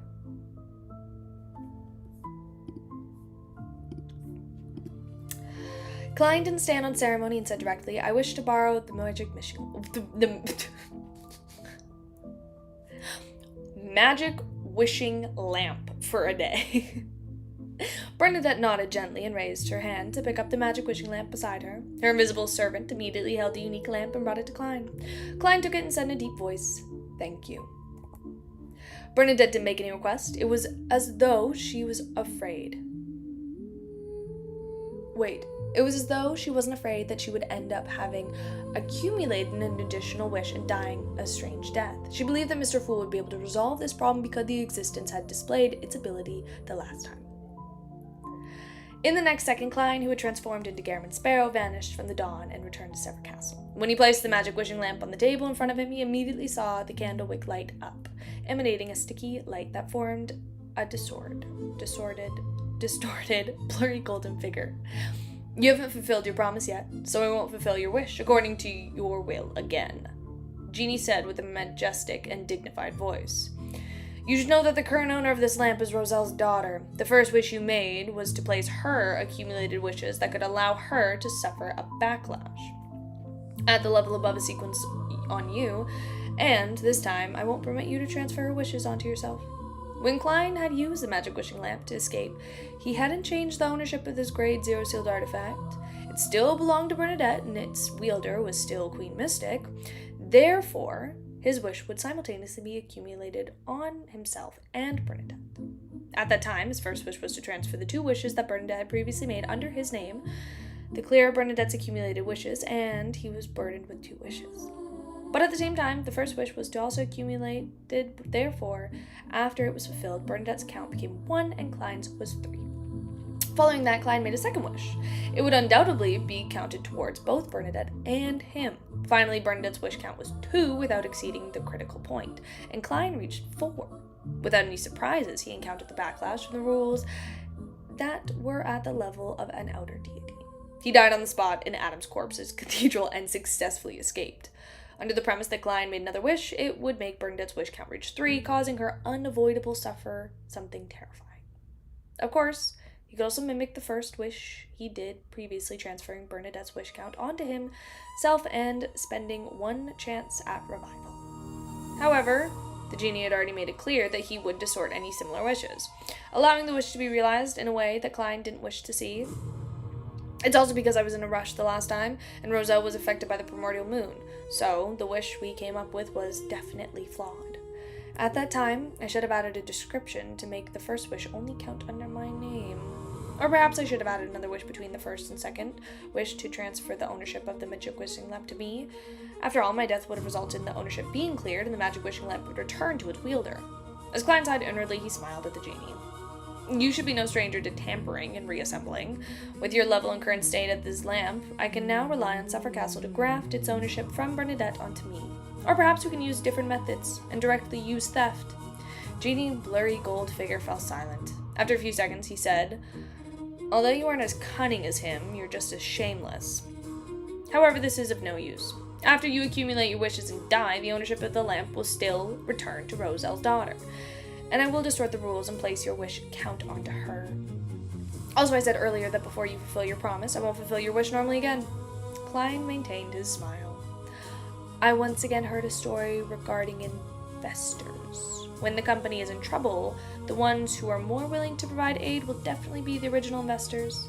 Although they have already paid a lot, if they don't continue investing, they might not be able to recoup their investments and end up losing all their money. Of course, if they could use the means to retrieve their own shares or exchange their investments for greater benefits, it would be another story. Which type do you think you are? The genie stared at Klein, who was sitting in the fool's seat, and laughed. After you gain a deeper grasp of Suffolk Castle, you also seem to have obtained an eloquent of a swindler. However, unless you help me remove my seal now, it will be difficult for me to affect matters in the level of Sequence 0. At most, you will encounter the backlash above the sequence laws and die again. However, this won't be of any help to you. You wish to do it now? Death means failure. Furthermore, you should know very well that losing control during your advancement will affect all of your avatars. It's not something that can be avoided by cutting off all connections. Klein smiled and nodded. Indeed, I have thought of a wish yet. I'm just making preparations. With that said, he looked at the magic wishing lamp. Actually, this lamp has another use that can affect matters at Sequence 0. I heard that a true god once attempted to destroy this lamp but failed in the end. Indeed, how can a lamp that can seal the outer deities be so easily damaged? It definitely has the power of the Lord of the Mysteries or Sephra Castle. As he spoke, the smile on Klein's face gradually became obvious. It's such a waste not to use something as sturdy as this as a shield. Genie fell silent for a long time. After such a friendly exchange, Klein and Genie exchanged their views. The fact that both of them were connected by fate had allowed them to come up with a preliminary agreement. Then Klein placed the magic wishing lamp onto his pocket, prepared to use it at any time. After completing all of this, he cast his gaze at the fragments of light related to the Hornicus mountain range in the fog of history. He was almost done with the preparations. Next time he would create another avatar and steal the undigested attendant mysteries beyond a characteristic from himself. Then he could face the ancestor of the Antigonus family. And this might very well trigger a divine battle. To be frank, Klein didn't wish for that to happen. This was because the War of Deities would likely have a negative impact on the real world. Back then, the Rose Redemption stopped the resurrection of the Primordial One in the divine battle to assassinate the ancient sun god, which involved the help of Dark Angel Sasri. It directly brought about the disaster and affected the entire eastern continent. This caused more than 99% of living creatures there to die, making large swaths of terrain to resemble the abyss. The War of the Four Emperors and the Pale Disaster had nearly destroyed the northern continent, causing countless people to die and mutate. This caused the mountain to turn into lakes, valleys into peaks, rivers into changing paths, and land into collapse, and the ocean to go berserk. The battle between Evernight Goddess and the God of Combat happened in the Astroworld.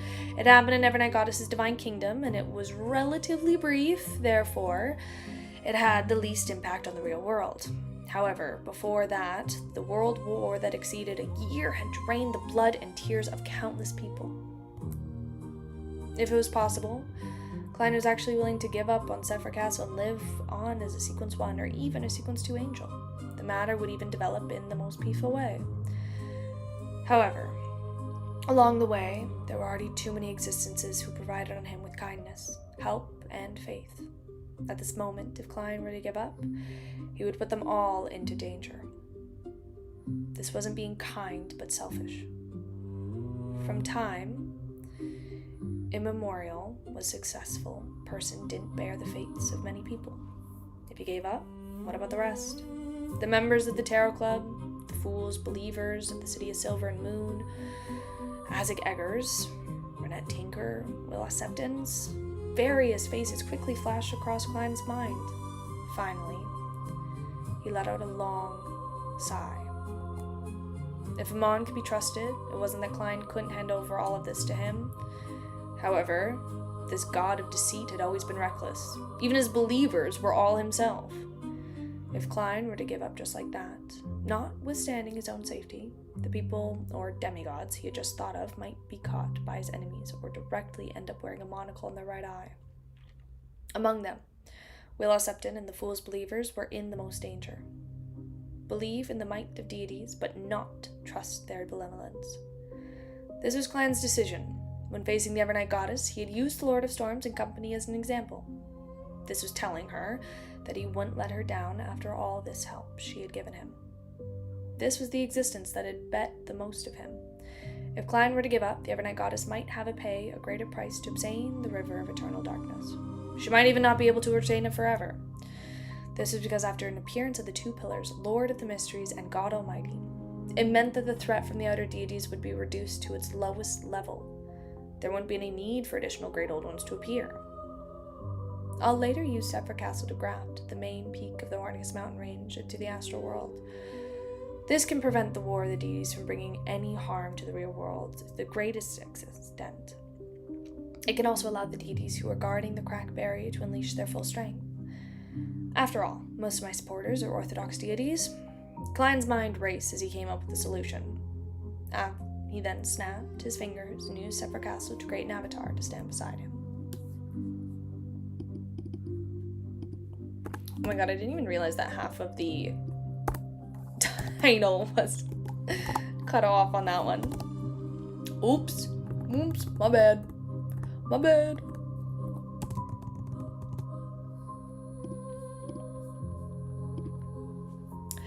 The avatar Klein created was a blueprint of the present state and not Dwayne Dantes, Sherlock Moriarty, or Merlin Hermes, so as to avoid any obstacles of his self-awareness.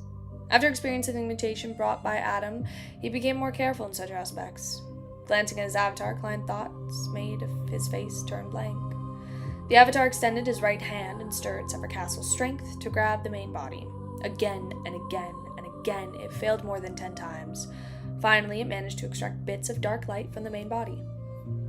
Finally, Klein sighed and extinguished the thought of trying to exude the attempt during the actual battle. Despite not resisting at all, his body and mind at ease. His avatar had still spent too much time failing while using Sephra Castle's level of strength. It was easy to imagine a value in actual combat. As more and more beyond characteristics left his body, Klein felt relaxed. He felt like he had finally abandoned the heavy burden after a long walk. Of course, there was certain fluctuations in his mental state. After losing the lingering mental imprint from Zuratel and waking in the celestial worthy's consciousness began to invade his mind. This was within Klein's expectations, therefore he wasn't flustered at all. With his self-awareness that had long stabilized, his tenacious willpower, and his ample anchors, he gradually resisted the corruption of the celestial worthy's will and found a new balance.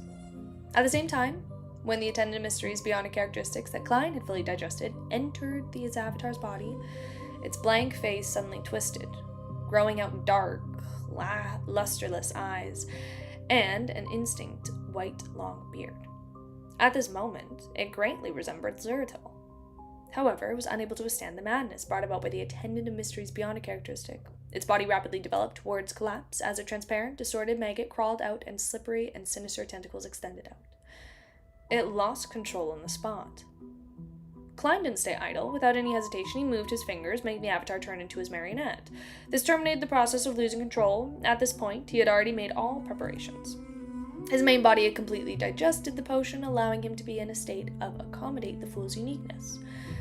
He also had a Sequence 1 marionette. Following that, Klein leaned back into his chair and applied what he was about to do in his mind to see if there were any fatal flaws. This is the most I can do for the battle of the deities. I can only do my best afterwards.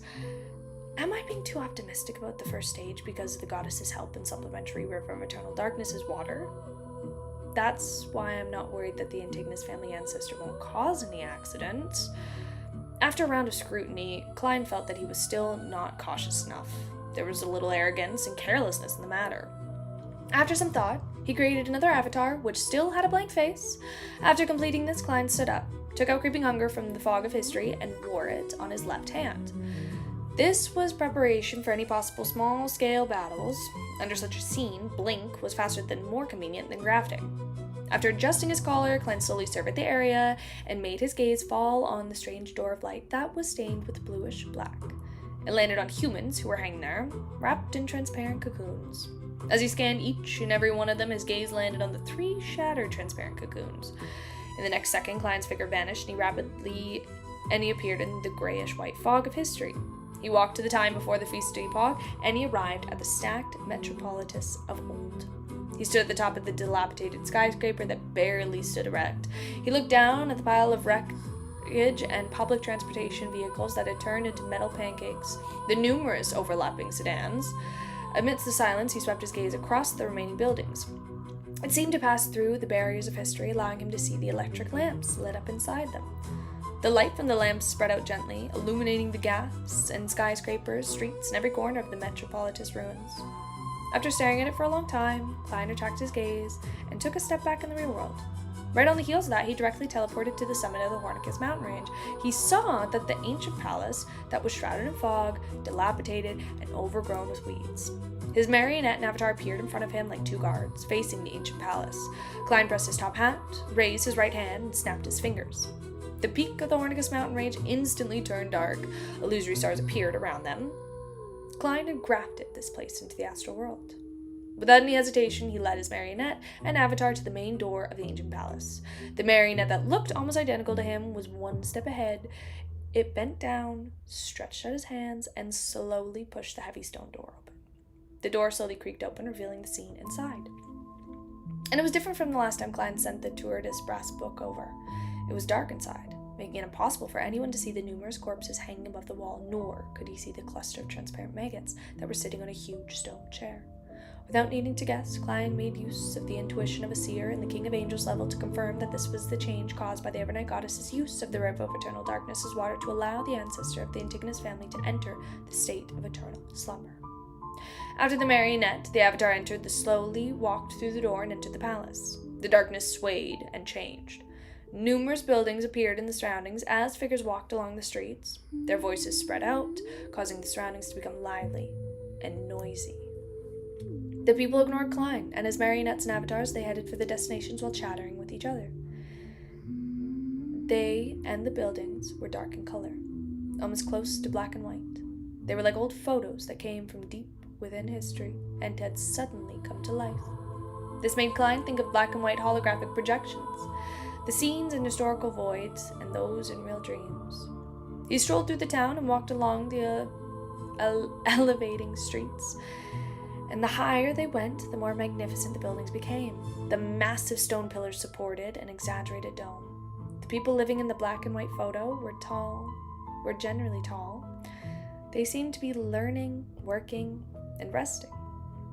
The scenes were changed continuously, showing the birth of a baby, the growth of a child, the ignorance of a youth, and the worries of an adult, the pressure of a middle-aged man, and the sorrow of aging. Of course, they were all interlinked with each other. Only a portion would become the main themes at times. As Klein ventured deeper, he saw the residents of the towns die. Their loved ones weren't overly sad. They carried the dead back home, placed them on a bed with a pillow, as if corpses were still alive. When Klein was about to leave the town's borders, the dead got up from the bed, left the family, and walked out of their homes, heading towards the highest point of the street. There was also a city there. It seemed to be a city of dead, and eventually refuge of life, a kingdom of eternal repose. This was very close to what normal people lived. The latter was disrupted by the mountainside to the peak, while the former was on the peak. Others might be surprised by such a state, but Klein instantly understood what the scenery meant. This was because he directly saw the spirit body threads on the deceased. The moment they were about to die, the spirit body threads floated towards the peak, controlled by an unknown existence. That also meant that they had become marionettes. Therefore, the deceased could leave their own families and head to the peak after dying for some time. And this was completely in line with the details mentioned in the research of the Hornicus main peak's relics. The nation of the Evernight belonged to the Mother of the Sky from the Evernight pathway, but at the peak there was a town used by Antigonus, family's ancestor. Therefore, the residents of the nation of Evernight were respectful and afraid of Evernight. They believed in the Mother of the Sky. At the same time, they believed the death was not the end. They believed that their dead loved ones would bless them from Evernight. Indeed, death wasn't the end. The city of dead was just beside them at the peak. They could reach it just by walking, and the dead would continue living their lives as marionettes. In the eyes of ordinary people, this was undoubtedly the same as still being alive. The nation of the living and the city of the dead were like two ends of the road. The distance between life and death was so close that they were like neighbors. This also explained why the nation of Evernight didn't have tombs. As the deceased didn't need to be buried, they turned into marionettes and headed for the peak. This should be the nation of the Evernight from back then. Klein nodded slightly and proceeded forward to the peak in the dark environment. What entered his eyes was indeed seemingly normal town, but everyone here was a marionette. After passing through the marionettes who dressed and looked different, Klein entered the magnificent palace that seemed to honor a deity. Deep in the palace was a huge stone chair. A figure propped its elbows on the armrest and head leaned back against the chair. His face was rather young, but his long hair was half white. Half of it was concealed, the other revealed. His appearance was that of a man, and his eyes were darker than Zuratil's, and they contained an indescribable sense of viscosities of life. His facial features were pretty good, and his cheeks had a thick black tuft and fur that resembled wolf fur. He gave off a feeling of both an old age and a youthfulness, rationality and madness. This was the ancestor of the Antigonus family. This time, he didn't appear in the form of a mythical creature, and instead sat on a huge stone chair in his original appearance. At that moment, his eyes were tightly shut, as though he was in deep sleep. And inside the hall, there were corpses wearing simple and luxurious clothes hanging from the ceiling. They were like inverted forests that swayed gently in the wind. After entering the state of eternal slumber, the ancestor of the Antigonus family finally managed to temporarily free himself from the state of losing control and madness, and return to how he was before. Klein stood in the middle of the hall, looking at his target as he sighed. The scene he saw of the nation of Evernight and the city of dead earlier was a dream belonging to Antigonus, a dream that lasted for more than 1,000 years.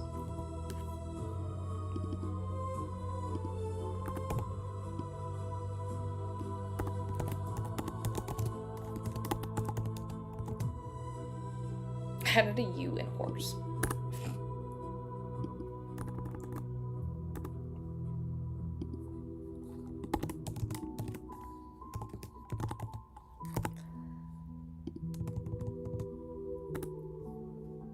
Crazy.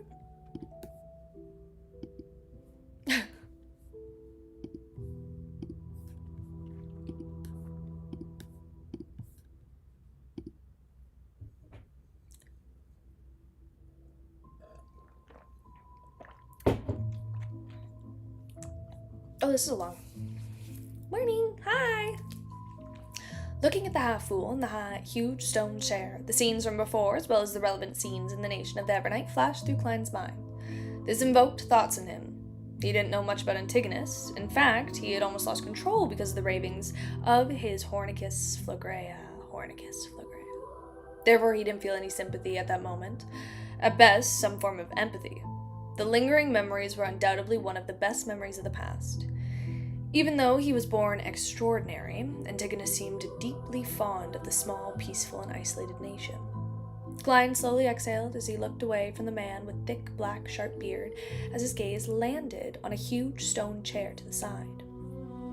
The book, made of thin, yellow brass, was quietly placed there. It kept having 3 mercury-colored lines of rules being suppressed on it. 0-02, Trunzuist brass book. Using powers similar to grafting to complete the seal? Yes, it seems to have gone a step further. Not only is the beginning directly connected to the end, but the the intelligence of the Transverse Brass book has also been fooled. Allowing it to ignore the middle parts and has been skipped, and not making attempts to change things, it just keeps repeating actions over and over and over again. Klein glanced at 0-02 and muttered to himself in thought. This made him have some guesses about the abilities of the fool. Without thinking further, Klein got the Attendant of Mysteries marionette to grant the starting point. Oh my god. Of the end point as he walked to the huge stone chair and picked up the Transverse Brass book. On the one hand, it was eliminated any possibility of interference, and on the other hand, he was trying to test out Antigonus's current condition.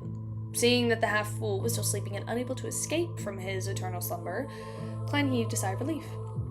He made his marionette take the Transverse Brass book and retreat to the entrance of the palace to wait for him. The reason he didn't allow the Avatar to retrieve the Grade 0 sealed artifact was that he was worried that the Transverse Brass book, which had a certain connection with Sephra, would also be able to produce negative effects during the critical moment.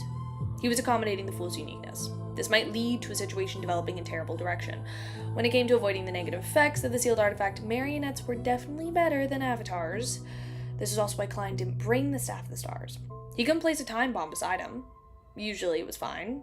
He could rely on his level, status, and abilities so as to forcefully suppress the Staff of the Stars, but in the process of accommodating the fool's uniqueness, he would be very weak.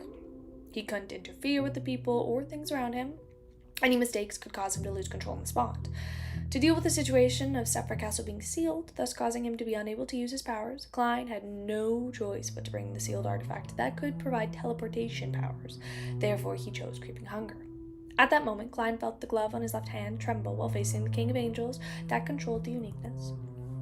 He then used his right hand to caress Creeping Hunger and whisper jokingly, "Don't worry, you're just a projection from the historical void." Using this method to ease his taut nerves, Klein surveyed the area and confirmed that there was nothing else he needed to do. Immediately after, he placed his hand on the chest and bowed deeply to Antigonus. When he straightened his body, he lifted his head and complicated, mysterious, illusory brand appeared on his forehead. This brand was like a strange door of light that was tainted with hints of bluish black. It consistently emanated a faint grayish-white fog. In the next second, Klein reached out his hand. Although it wasn't too far away, it was too close. He contained Antigonus's body with his finger. His fingers quickly closed, and the twist of the wrist, he completed the theft. He obtained nothing. This attempt failed. Klein wasn't depressed, once again being stealing Antigonus's identity, fate, and self-awareness. Although he was already King of Angels, his powers in stealing came from Sephra Castle. At present, he was only Sequence 1, while Antigonus had been corrupted by the Lord of the Mysteries. The King of Angels, that has accommodated the uniqueness, there was still an obvious difference between the two. Therefore, even if Antigonus had entered a temporary state of eternal slumber, it was unable to resist Klein's suffered failure many times. He wasn't nervous or disappointed in such a situation. This was something he had expected previously. After all, as long as the theft wasn't completed, the Evernight Goddess wouldn't dispel the concealment effect and let the fate here interact with the real world. There won't be any external interference either. Klein had plenty of time to stable environment and continue his attempts. After failing countless times, Klein suddenly had a flash of inspiration and predicted something. This reached out his right hand again, closed his fingers and twisted them gently. Suddenly, he felt something invisible leave Antigonus's body and flow towards him. At the same time, an indescribable river of light with countless disruptories appeared in front of him. The illusory river continued and flowed forward, drowning one disruptory after another, allowing them to become part of the main river. This was a symbol of fate. It also had many different images, such as a slowly rotating segmenting wheel or a giant serpent that had a head and tail connected. At that moment, when fate was swapped, Klein saw the river of light. In the next second, fragrant images and scenes appeared in Klein's mind. An 8-legged demonic wolf, who had just been born, had sprawled onto the hill. Amidst the thick and black short fur on his body, transparent distorted maggots crawled out. He was the youngest son of the ancient god Phlegrea, a natural mythical creature. At that moment, he was looking at his sister, brother, and the portion of his clansmen preying amongst corpses. He despised the crude methods they employed when dealing with prey. He believed that prey should be hoisted up for slow, refined enjoyment to match their status. This demonic wolf that could be called a subsidiary god was most afraid of his father. The powerful, terrifying, crazy ancient god. Also, Phlegraea had already produced many children through instinctual mating, removing plenty of his bionic characteristics. It was uncontrollable, with no way to guarantee progress. Therefore, he was so crazy, cruel, bloodthirsty, and filled with instincts for destruction. He had even killed several descendants. The demonic wolf, who could create miracles and fulfill all kinds of wishes, chased his prey, biting or killing them, thus enjoying the state of pure bliss.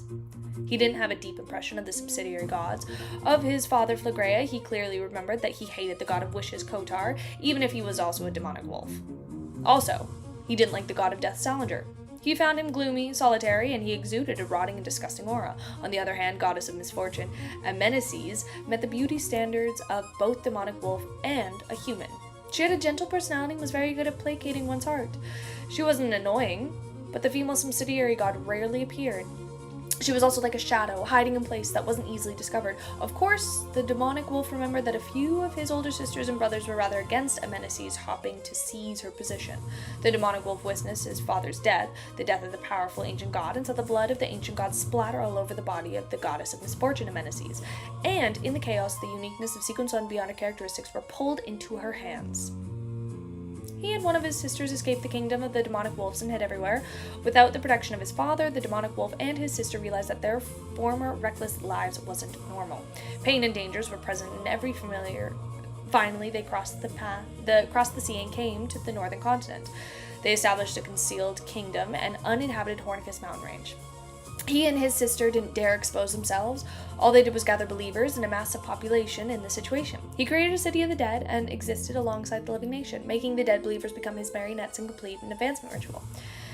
Although the period was filled with anxiety, it was the best time period in the memories of the demonic wolf, and he saw his sister having more and more believers and how his marionette town was becoming more complete. He seemed to have forgotten the troubles and dangers of the outside world and achieved the first peaceful time since his birth. Under influence of the believers, and his sister gradually gained some so-called humanity. After the cataclysm, he finally advanced to attend the mysteries and turned himself into a human. With the last name of Antigonus, he left the Hornicus mountain range and returned to the real world outside the concealed kingdom. From a moment onwards, Antigonus' memories and knowledge became increasingly fragmented. Many times he found himself a little unfamiliar. He accommodated the fool's uniqueness. The situation became worse. As the images flashed, Klein quickly came to the realization. I am Antigonus. I am the half-fool. With a loud boom, his body constantly changed. At times, he had black hair, brown eyes, and scholarly air, a Klein Moretti who was fused with Xiaominguri appearance. Occasionally, he had long white hair, a thin black beard, like Antigonus. Other times, he wore a dark black coat that made it difficult to see his face. And the mysterious person constantly exuded slippery tentacles to the side.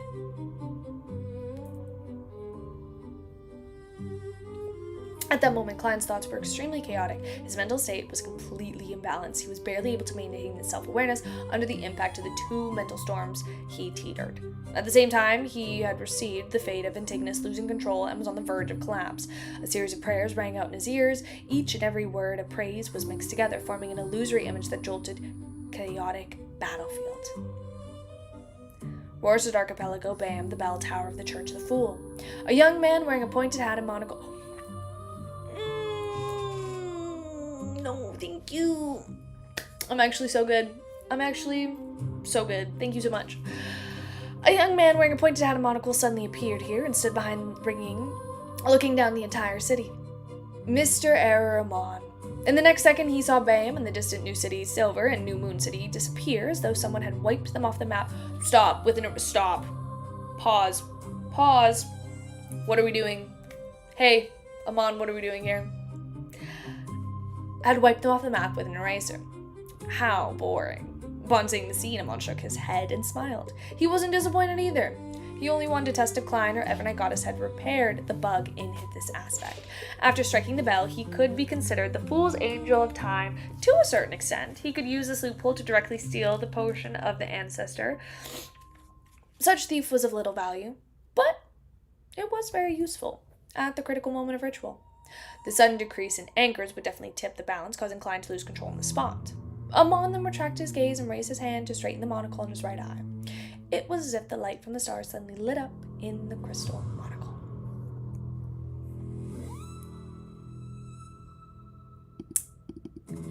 Hey, what are we doing? Hey, what are you doing there, buddy?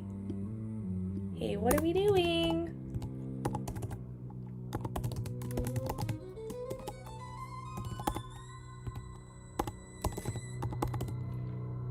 Don't like that. Don't like that. Don't really like that one. Thud, thud. The doors of Backlund, Tyr, Lenberg, and St. Millem opened and closed at the same time with a breeze. Inside the White Tower of the headquarters of the God of Knowledge and Wisdom, Luca, who was a duty underground, sensed that something was amiss and stood up abruptly. As a prophet, he acutely sensed that something was happening. The elder in the brass-threaded white robe immediately used mystical technique to arrive at the entrance of the underground area. He pushed the door open. However, the door wasn't considered heavy to be a demigod, didn't budge, as though it's sealed by an invisible force. Luca Brewster didn't attempt to forcibly open it as he cast his gaze deep underground. There was a silence. There was no sound. This isn't normal. Luca didn't need to rely on his bionic powers to determine the problem here. Usually in the deepest part of the ground, there would always be sound and made people's hair stand on end, but now it was as if it had disappeared, as though it had never existed. Others might not know, but the high-ranking members of the Church of Knowledge, Luca knew that the voice came from an extremely terrifying sealed artifact that he didn't even know the exact details of, so it was impossible to be erased out of thin air. The current situation could only mean one thing. Either the sealed artifact had already escaped the resurrections, restrictions, and entered a more bizarre state, or it had been sealed, further preventing it from affecting the outside world. Regardless, the possibility, it meant that there was extreme danger lurking in the surroundings. This was because the sealed artifact was 0-01. Oh my god, I've been waiting for this one. I have been waiting. At the top of the BAM's remaining bell tower, the light of Amon's monocle gradually faded, returning to normal. Mr. Era had held back from showcasing his new Beyonder powers, doing so to make a statement to all the existence watching him. He had already accommodated Door's uniqueness and obtained the corresponding authority. He had used the opportunity to shut off everything related to the concept of Door in the entire world, greatly strengthening the effects of any seals.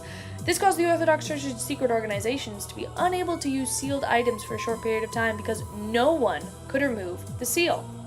Even if the true deities descended from the astral world, it would still take them a certain amount of time before they could break the restrictions. Therefore, Amon eliminated most grade 0 sealed artifacts in the subsequent Battle of the Gods.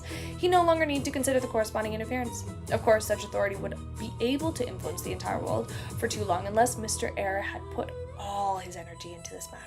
It was precisely because of this that he didn't do it ahead of time. Only when he observed the disturbance Klein's anchors did he suddenly act. The more powerful grade 0 sealed artifact was, the more terrifying the negative effects would be. It was even more so for those who could produce effects at a level of a deity. Even a sequence 0 true deity might not be able to withstand it for long, therefore true deities wouldn't unseal them unless it was necessary. Otherwise, this would bring about even greater disturbances to them, causing them to suffer a net loss. After doing this, Amon held up his palm and gently leaped without bearings of a true god. He sat on the railing atop the bell tower. As he gazed at the horizon out at the sea, he leisurely waited for the concealment to be removed. That was when Klein's ritual to accommodate the fool's uniqueness officially began. When that happened, he would strike death knell. On the concealed world of Evernight goddesses, under the repeated impacts of awakening in the celestial worthy for heaven and earth for blessings, the antagonist self-awareness and mental imprint Klein's consciousness was like a sailboat in a storm. It would sometimes be thrown high while being struck down. At the same times, it would suffer corrosion. At other times, be slammed into the side. This made his thoughts turn extremely chaotic. He was about to split into two different personalities, known as Antigonus and the Lord of the Mysteries. At the same time, his avatar lost its rationality. It was at a state of being about to collapse into a whirlpool of maggots. Only the marionette remained standing there in a daze due to the lack of any control. The prayers from believers resounded in Klein's ears, forming a corresponding image that he knew.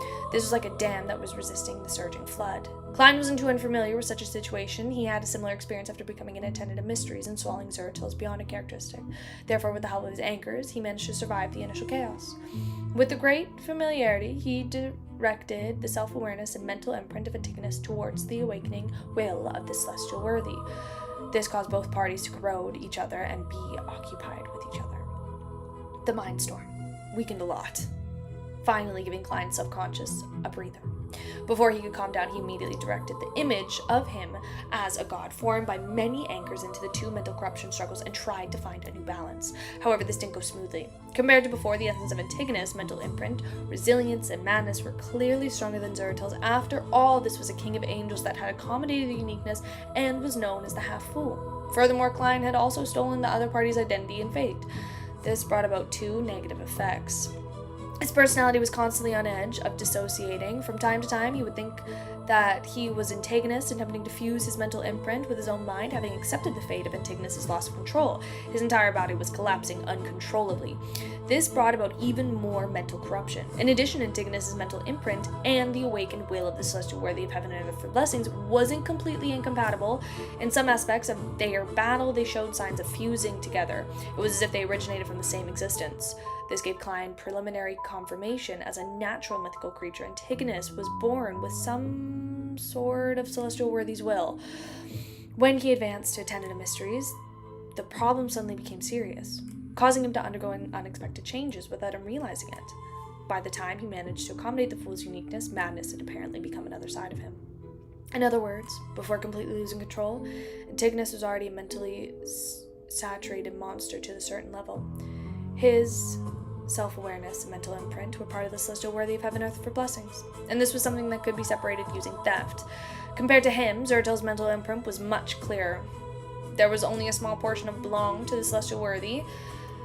Most of it came from Zertil's intense emotions and his deathbed. The reason why the two were different was that, apart from the fact that Antigonus had accommodated the fool's uniqueness, the former had become an attendant of mysteries. At the beginning of the fourth epoch, at that time, the will of the celestial worthy hadn't weakened in that state. It was in during the late fifth epoch. Without being able to form a new balance, the speed of Klein's breakdown became faster and faster. More than half his body was formed into transparent and distorted maggots, and he extended slippery, sinister tentacles into his surroundings. Just as he was trying his best to maintain his consciousness and not give up searching for new balance, his body collapsed. Antigonus's crazy mental state and consciousness of the celestial worthy of heaven and earth for blessings all fell into a deep sleep. This caused all the changes to stop abruptly and return to normal. As for Klein's self-consciousness, he used his trait of resisting dreams and the invasion in his mind to maintain his clarity of mind. That's right. The fate that I stole includes the fate of being in an eternal state of slumber, outside the fate of going crazy and losing control. As for me, I can resist eternal slumber to a certain extent.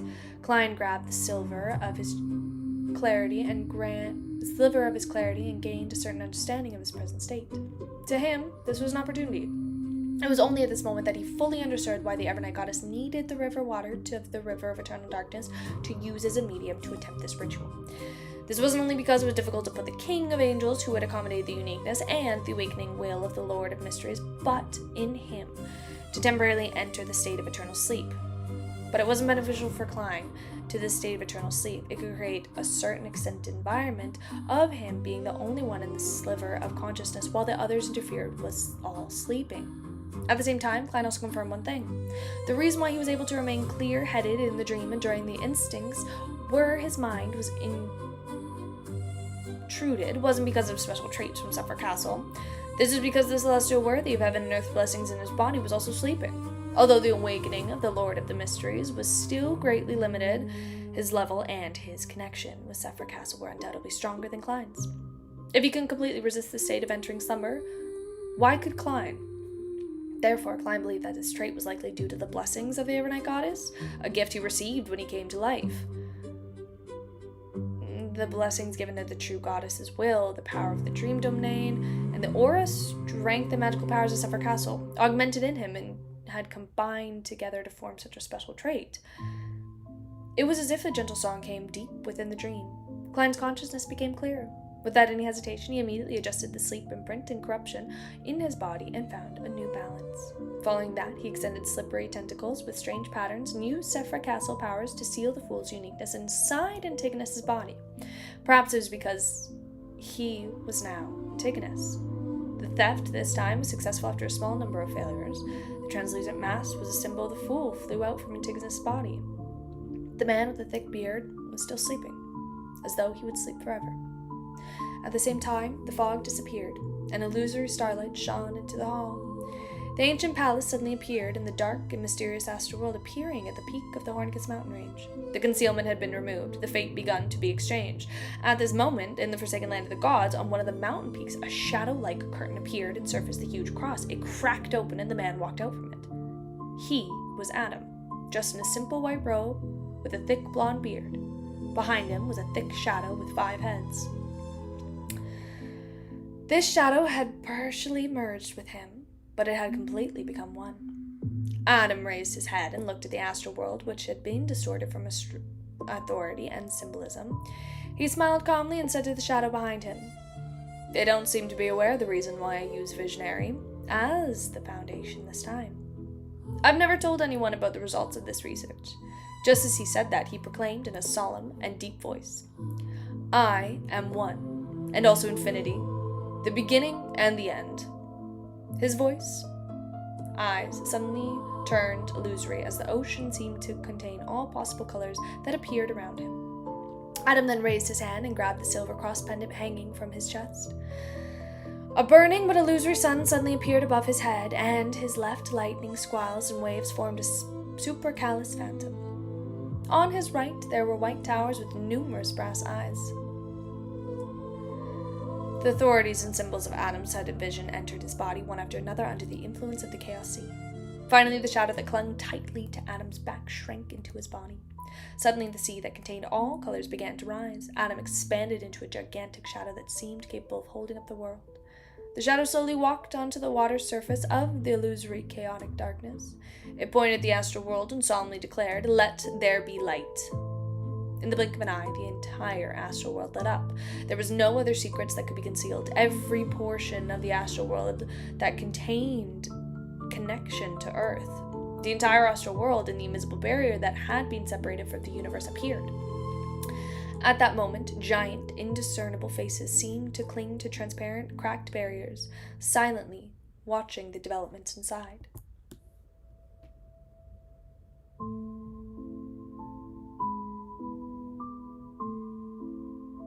Okay.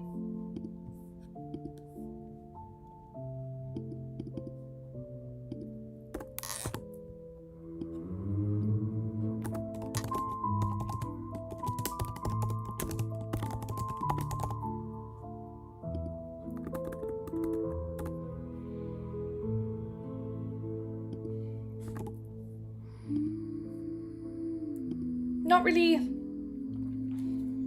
I know, dude, I love my hat so much. It's my favorite. No, dude, I'm like really close to done. And a lot is happening. I'm gonna turn this on because it's getting a little dark. A lot is happening right now, and I don't know how to feel. Yeah. Oh my god, hi. Hi, Lube. Also, hi. Hi, Easy. Inside the astral world, which was even more abstract than the spirit world, looking as though the authorities and symbolisms of the universe were included inside, every object appeared, and the light that illuminated this area wasn't spread uniformly. It was mainly concentrated in a few places, stacking together, forming spots created by a prism. There were a total of 3 spots in such a state, each sealing a various illusory kingdom. One of the kingdoms was covered by bright flowers and perpetual daylight. Another seemed to be formed by books that were opened or closed. Different figures shuttled between them as if they read as a form of entertainment. One was covered in storms as lightning and thunder continued without end in the boundless ocean. In the next second, the different 3 kingdoms underwent a violent change. In the area with perpetual daylight, all the flowers emanated light as if they had become burning miniature suns. The countless miniature suns intertwined together and surged deep into the kingdom before rising into an abnormally blinding golden sun. It emanated a scorching light that could illuminate the entire world, an entire solar system. However, no matter how much energy was released by the almost real sun, or how many flares of super high temperature flames it created, it was unable to break through the prism like spots of light. Every destroyed layer had a new layer produced at an equal speed.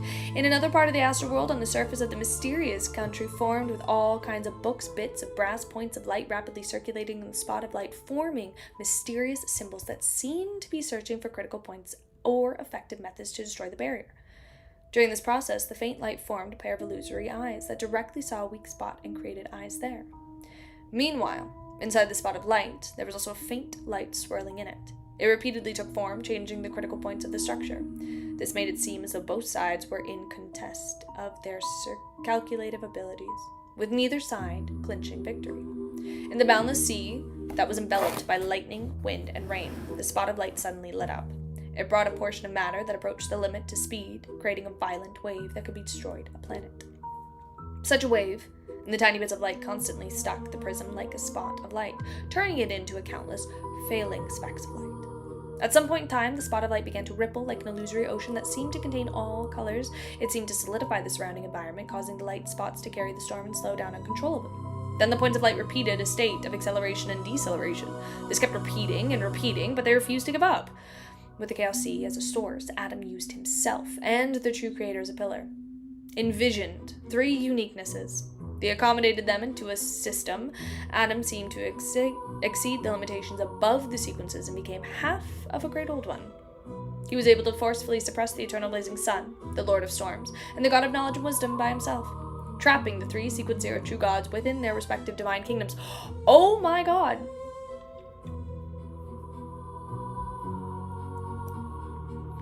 Holy shit. At that moment, he seemed to return to his peak condition, becoming an ancient god who slew one ancient god after another. He chose the 2 pathways of Visionary and the Hangman as his foundation for his resurrection because, apart from them having the trait of resurrecting, this was also a result of his research. This had the highest chance of becoming God Almighty. After using either one of the 2 pathways of Visionary and Hangman to become a true god and gaining initial control over the Chaos Sea, he could take back the remaining uniqueness of Sequence 1 beyond her characteristics. This was the easiest path to advance to the Lord of the Astral World. Beware of the spectator. I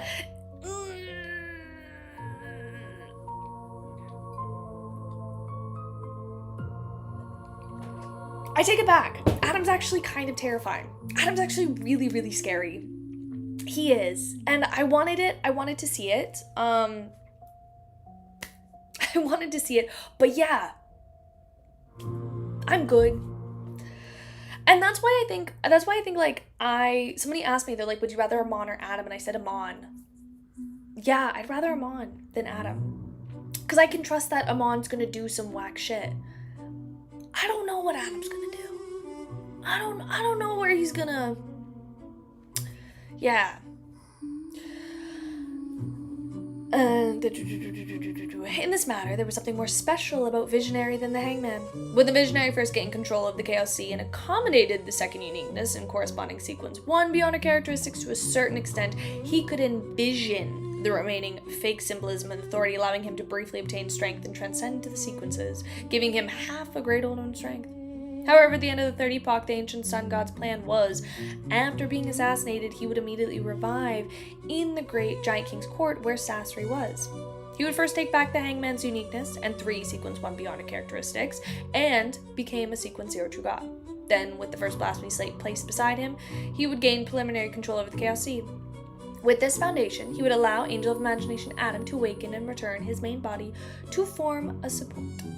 After building such a system, the ancient sun god would make use of the Hangman's grazing ability and a Visionary's virtual persona means to control the uniqueness of Sequence 1 beyond the characteristics of the Sun, Reader, and Sailor pathways to allow himself to become infinitely close to a Great Old One and to maintain a minimum level of stability.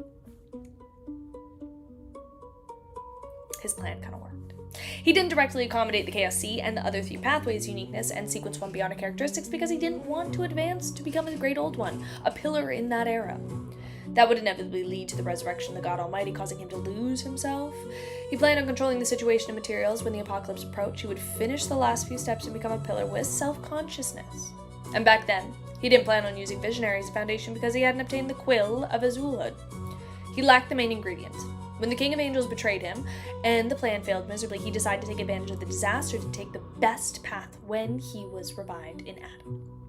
At this moment, Adam, who had transformed into a giant shadow, stood on the water surface of the illusory chaotic darkness, reflecting the astral world into his eyes, making it difficult for the 3 true gods to break through the restrictions. Surrounding him were beams of light that consistently fell from high above the blazing trails, illuminating the entire forsaken land of the gods without both the northern and southern continent experiencing midday conditions simultaneously.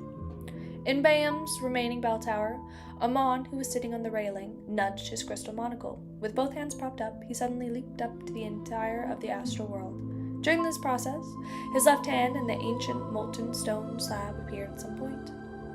The first blasphemy slate. Amon had once used it to seal the gap between Mr. Door's returning ritual, to prevent the invasion of Mother Goddess of Depravity. After the return ritual ended, the door of flesh and blood completely collapsed without a tunnel to maintain anymore. He retrieved the blasphemy slate. At that moment, Amon casually threw the ancient molten stone slate down the astral world and allowed it to land somewhere in the fog sea. It was a mountain that tore throughout the boundless black fog. There was no end to its depths. Its surrounding appeared like a continent. After the first blasphemy slate landed, it acutely stabbed into the peak of the mountains, forming an illusory sea that contained all the colors. At the same time, Amon entered the astral world and saw the main peak of the Hornicus mountain range that had been grafted here. He saw the ancient and dilapidated palace on the mountain peak. Wearing a pointed hat and classical black robe, his body rapidly expanded, instantly reaching a scale of the mountain. He opened his mouth as though he was about to swallow Antigonus's magnificent but dilapidated palace. Suddenly, he saw a blurry figure. This figure was wearing a long, layered black dress that was not complicated but had countless stars speckled on it. She was as big as the current Amon. The pair of huge arms covered in black short hair grew out from both her torso and her waist. But it was beautiful, a gentle face that was covered in thin black gauze. Her eyes seemed to compress the starry night sky. It made one feel at peace, but it also made one feel uncontrollable fear. One of her two hands held a huge scythe. The other, a pair, held a bird-shaped golden accessory. The remaining pair held nothing, as though she was holding an invisible object, Evernight Goddess. In the next second, Amon, who was wearing a crystal monocle on his right eye, was quickly wiped away by an eraser, like he was a sketch. The Evernight Goddess raised her two empty arms as she held up the almost invisible fog. On the surface of the fog, multiple doors of different shapes rapidly opened in different spots, but they were instantly blocked, preventing any loopholes from taking place. The Evernight Goddess floated above the peak of the Hornicus mountain range in the astral world. As she focused on controlling the fog world in her hand, preventing Amon's true body from escaping. As more and more doors appeared, the opening doors became faster and faster. The goddess was unable to deal with it alone.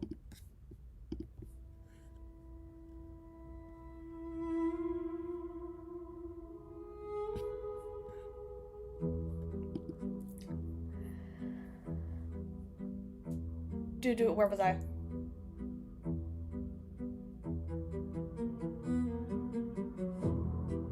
I'm just gonna go back. The Morn, was alone. All she could do was raise her other two arms and raise the huge scythe. The dark black scythe rapidly turned to a corporal coffin made of black fog. The almost invisible fog world was stuffed into a coffin, and all movements instantly ceased. It was as though death had occurred.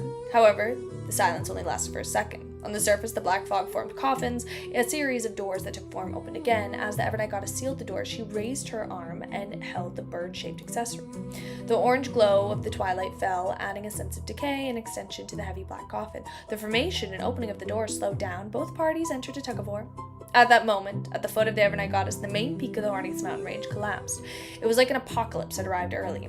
At the same time, python-like black tentacles extended out from somewhere in the astral world. There was an eye at the end of each tentacle, either open or closed. Any object that had been seen by them would instantly turn into grayish-white rocks, and anything touching those tentacles distorted as limbs and hands stretched out, turning into good-looking women of all sizes. As the grayish-white spread rapidly, the tentacles surged toward the ancient and dilapidated palace, rushing towards Klein, who was about to accommodate the fool's uniqueness. Primordial demoness cheek. Oh my god.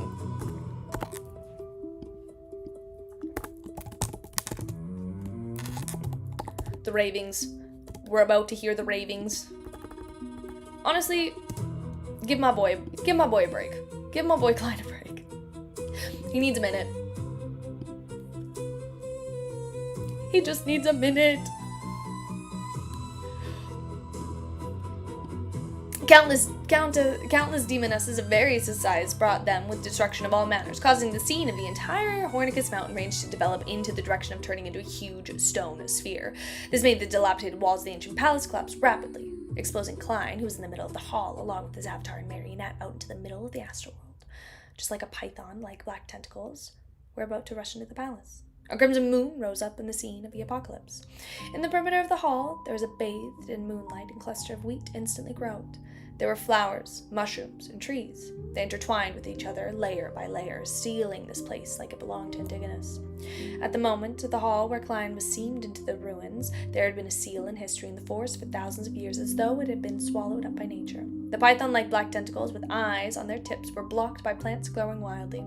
They rose up as they constantly struck the screen as they originated from the nature, causing the latter to collapse or peel under the layer after layer of petrified effects. However, no effect, whether it was wheat, flowers, mushroom trees, or newborns, they quickly returned to Earth Mother's embrace and grew again. Just like that, the barriers of nature were reborn and destroyed layer by layer, as layer after layer after layer was reborn. This showdown entered a stalemate. Earth Mother, who controlled the moon's uniqueness, fended off Primordial Demoness's cheek. At this moment, the light that couldn't be seen by most Beyonders landed in front of above that crashed onto the barrier of nature that used plants and foundations.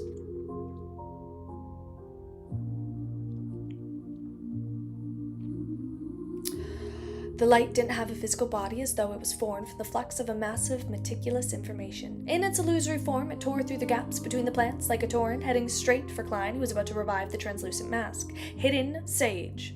At this moment, the blurry light shot out from the void, revealing pictures like projections around Klein. Some of them recorded the helplessness of misery of humans felt when facing supernatural beings. Some of them used an epic-like brush to reenact the scenes of humans using their own bodies as experiments to attempt fusing with Beyonder ingredients to obtain strength and save the race.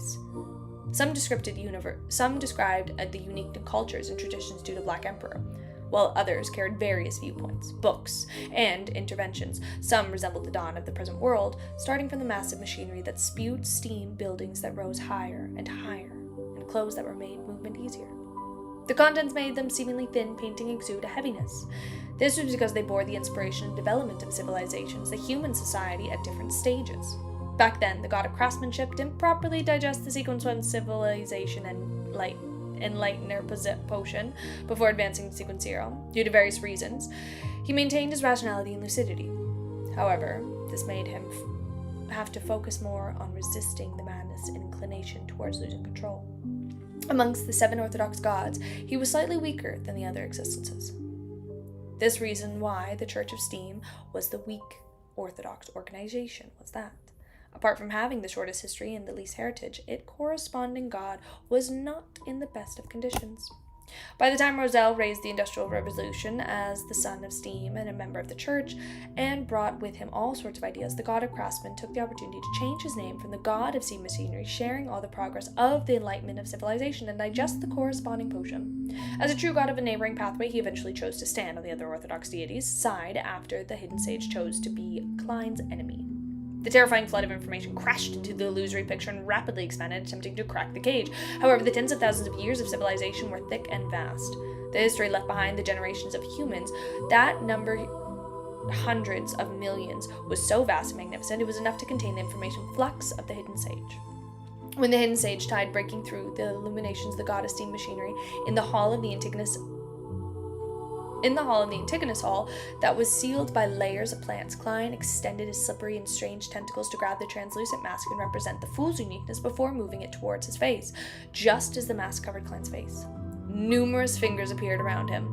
Some of them were men wearing postmen's uniforms, some of them were ordinary birds, while others were microbes that couldn't be seen with the naked eye. There were hundreds or thousands of them. The hall was only had corpses hanging in the air suddenly became crowded, and the commodity of these figures was that they wore crystal monocles and had circular emblems of different colors in the same position. Amon. The avatar bearer is Amon. It was unknown if they had used the Primordial Demoness or the Hidden Sage's attacks to open the back door and use a loophole to secretly arrive near the target. Looking at Klein, who was just put on the translucent mask and was beginning to accommodate the fool's uniqueness, these Amons revealed a smile. At the same time, they opened their mouths and said words that ordinary people wouldn't be capable of understanding. These words intertwined and formed terrifying and crazy ravings. You overlook the Primordial Demoness. For her, Medici, who is only recovered to a sequence 1, is no threat at all. Her greatness wishes right now is to immediately produce a Lord of Mysteries and open the seal of the Western continent, allowing her to have a chance of finding the City of Calamity. It's obvious that compared to you, I'm the better choice. You're too weak. Are you still waiting for the Mother Tree of Desire, the Mother's Goddess of Depravity, to provide you with help? It's useless. I placed the first blasphemy slate into the fog sea and placed it near the abyss entrance, not far from the primitive island. Also the enhanced seal brought about by the corresponding authority of doors and half the lord of the astral world's control towards the world's barrier prevents any outer deities from being able to have their powers penetrate inside the short period. And without the influence of the outer deities, the dark side of the uniqueness of the chain god currently do not wish to interfere with the battle of the gods. They would rather seize the opportunity to escape their restraints. They also wish that the Lord of Mysteries would be born as soon as possible to help them escape from their predicament. If it wasn't for the fact that the stirring them would also trigger the outer deity's corruption in them, I can promise you that I would have already reached an agreement. We would have come to terms to deal with you together. Amon was deliberately using real information to fill up the ravings, using this to make Klein suffer the effects of a two-pronged approach. One of the mental corruption brought about by the ravings, the other was the corresponding contents that distracted him. In any case, it wasn't a waste of time to him. On the one hand, he had sufficient avatars. Each worm of time saying one word was enough for him to form many words. On the other hand, he forcefully fused the information together, making a single word represent many things. In an instant, the ravings of Amon echoed in Klein's mind like sharp blades that pierced through his psyche, tearing through his mind. Normally, Klein could use his own status to suppress the ravings that were at most at the level of a sequence 1. It wouldn't affect him. But at this moment, he was accommodating the fool's uniqueness. His mental state is already weak and subtle balance. Under such a scene, the straw might crash the camel's back, much less so many Amon avatars. Furthermore, while Klein felt a sharp pain in his psyche and his self-awareness was a mess, the sleeping mental imprint of Antigonus and the walls of the celestial worthy heaven and earth for blessings showed signs of awakening. In a sense, eternal slumber was the extreme seal. The Amons who had accommodated Door's uniqueness could undoubtedly be able to weaken the seal or even make loose its effect. Also, the translucent mask that Klein had just worn on his face, the fool's uniqueness, obtained an even stronger remnant will from the celestial worthy. It was also gradually breaking free from the influence of the eternal slumber, and it had certain resonance effect in the same being of Klein's body, without using any beyonder powers. The Amons, who had simply created a few ravings, had thrown Klein into a state of imbalance, and he was on the brink of losing control. Furthermore, all of this seemed irreversible unless there was more river water from the river of eternal darkness that allowed Antigonus's mental imprint and the even more powerful will of the celestial worthy, heaven and earth for blessings, to continue sleeping. But at this moment, even if there was still the river water of the river of eternal darkness, the Evernight goddess wasn't able to divert her attention. This was because she was trying her best to suppress the dual pathway true god Amon. From this point of view, the Amons were deliberately sacrificing their true body to stall the Evernight goddess to create an opportunity for the avatars to destroy Klein's ritual. This was a little risky, but the result looked pretty good. At that moment, Klein's pockets lit up. The light of the pale gold color, like strictly syrup, it instantly enveloped the surrounding area. Illuminating by the light included Klein and his avatar, as well as the book that was suddenly thrown over by the distant marionette. 0-02 Trunzui's brass book. The sealed artifact extended its body in midair as it bathed in the pale light. A rule suddenly appeared on the blank page. It was completely different from the repeated laws from before. Speaking is prohibited here. Amon's avatar kept opening and closing their mouths, but they could no longer make a sound. A line appeared under the previous rule, an instant letter. Attacking each other is prohibited here. The Trunzuis brass book fell to the ground and spread open at Klein's feet under the illumination of the magic wishing lamp. It actually managed to break free. It managed to break free from the repeated cycle from before, and it set up rules that were beneficial to Klein. With just a glance, the Amons made different responses. A portion of them adjusted their monocles, and together they raised their right hands and gently clenched it, using the corresponding authority to straighten the seal. On the Trunzuis brass book, the line of the text before those rules gradually formed. All the following rules are ineffective.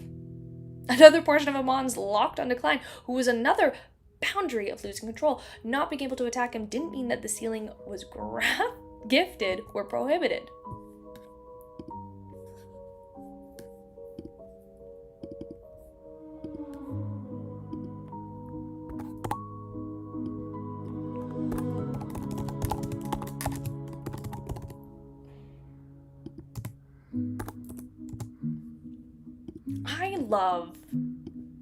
I love that book.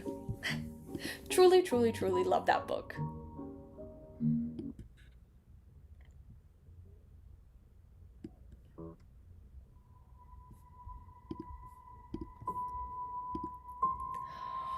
On the different Amon's faces, the monocles in different forms emanated pure light. This was something they had stolen from the depths of the ruins in the Battle of the Gods. It came from the ancient sun god's eternal daytime effect there.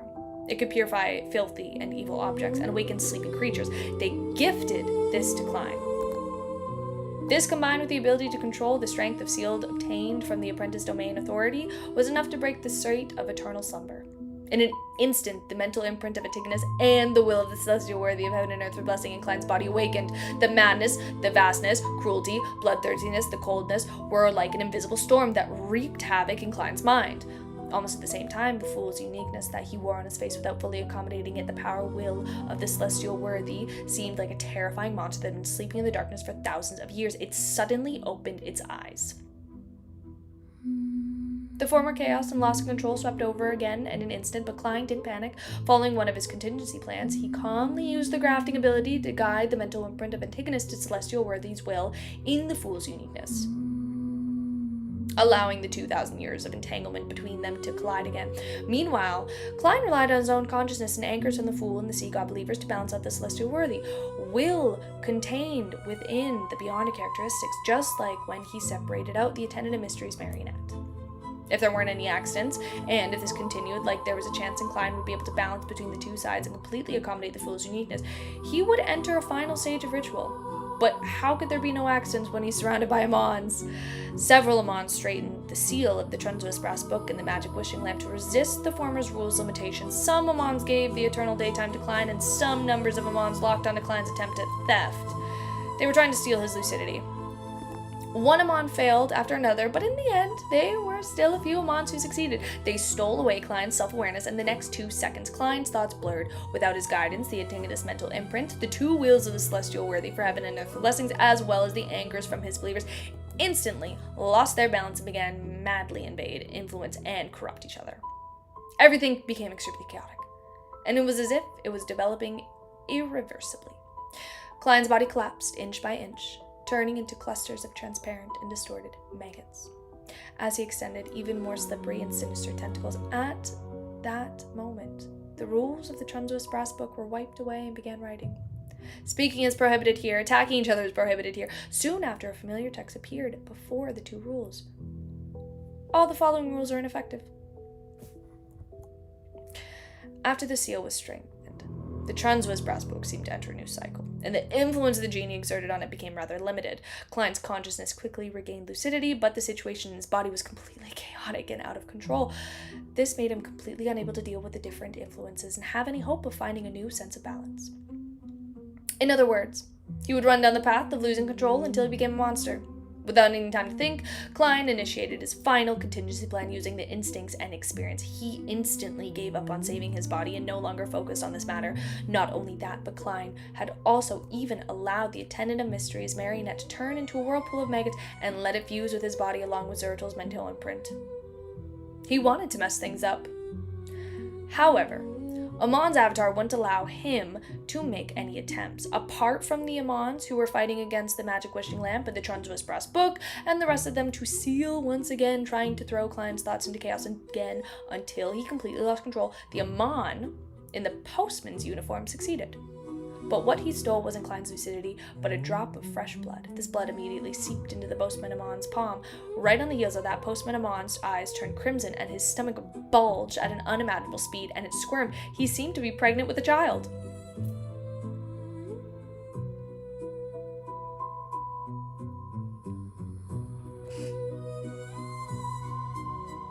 No! This is not the Klein Amon Mpreg I was promised. This is not... Oh my god.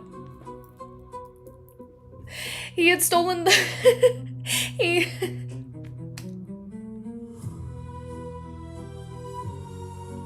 Klein just got Amon pregnant.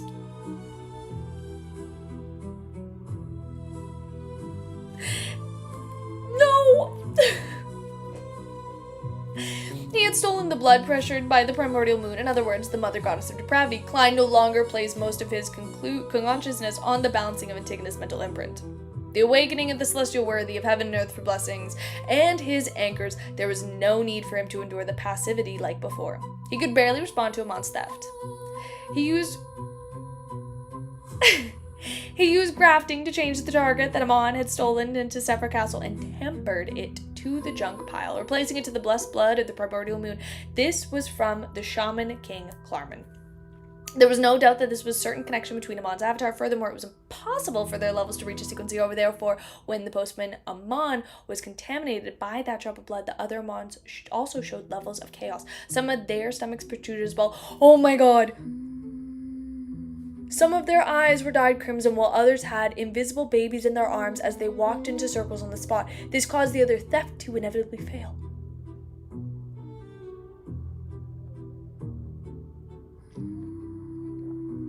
Klein sees the opportunity. Oh my god. Klein has so many children now.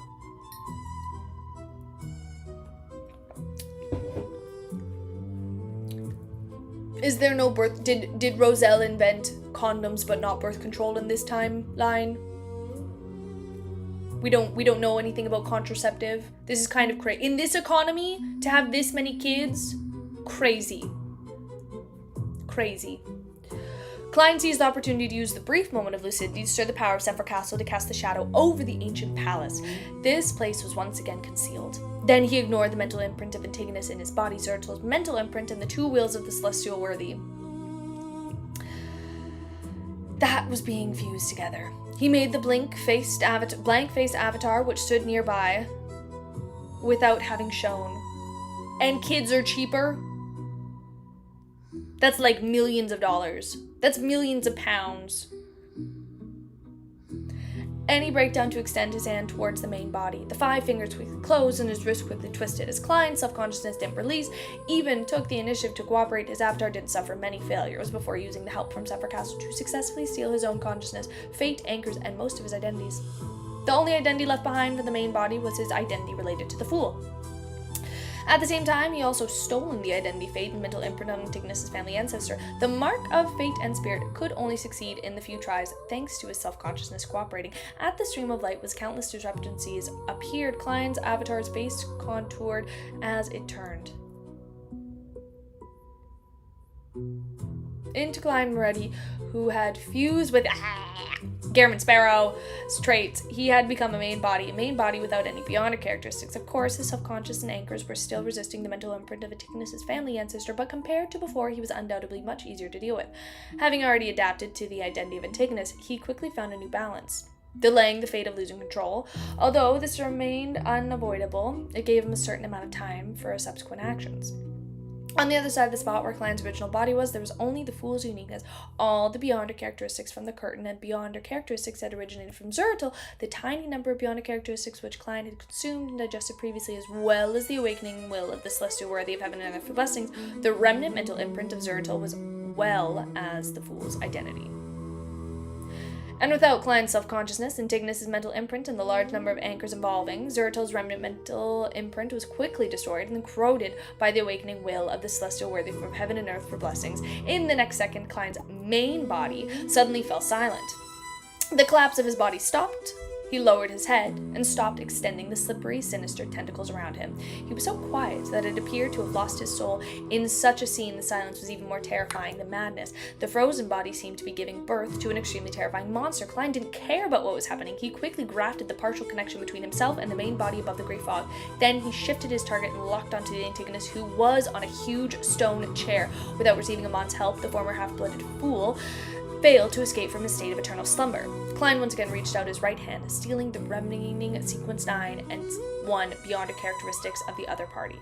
Although he was currently using the identity of fate of Antigonus, it was still difficult for him to complete the theft.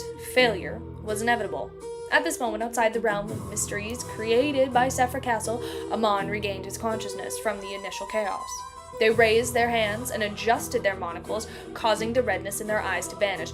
Others looked down at their stomachs and reached out and stroked them. A second later, the bulging stomach split open, and baby after baby after baby with faint crimson-colored eyes appeared. The infants didn't cry, nor were they deformed. All of them took out crystal monocles from the void of the smooth succession and wore them on their right eyes. The number of Amons increased. He had converted the babies, which were due, turning them into his avatars so as to prevent the corruptions of the primordial moon from interfering with him. At this moment, Earth Mother and God of Steam and Machinery had achieved an upper hand in some extent in their respective battlefields. They could finally make use of the small advantage and interfere with situations inside the palace.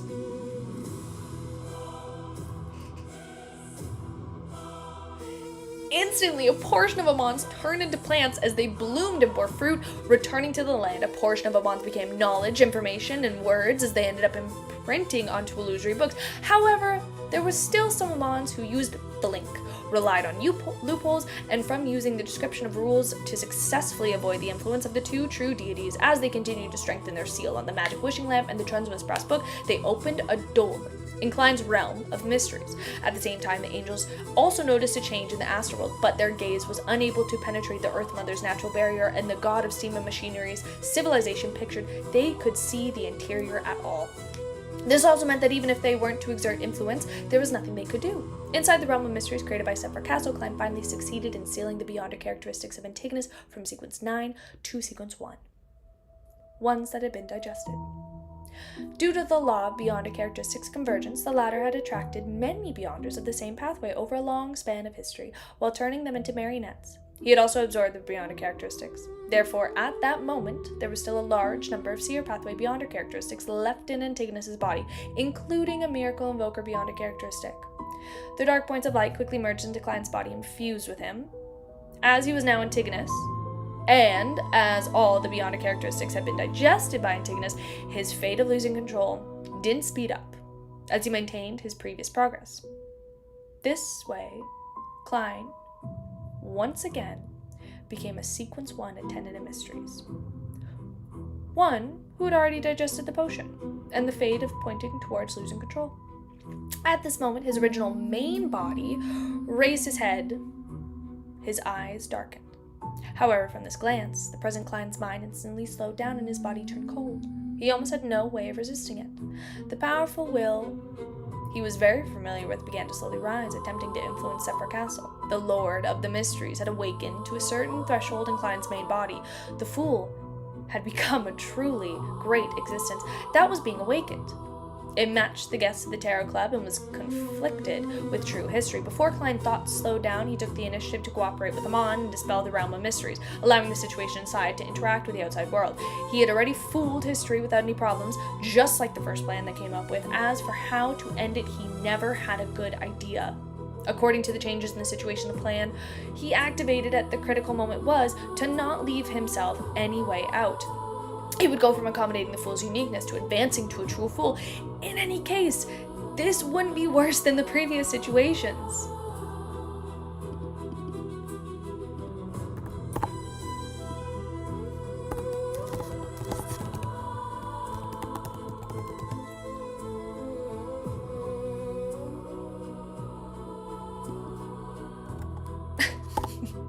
There we go. Are we about to see a Klein and Amon team up? I kind of love this. I forgot. Because it's B-I-N-I-N-G, and I just put B-I-N-G. My reading's been pretty good today, so I get a few spelling mistakes.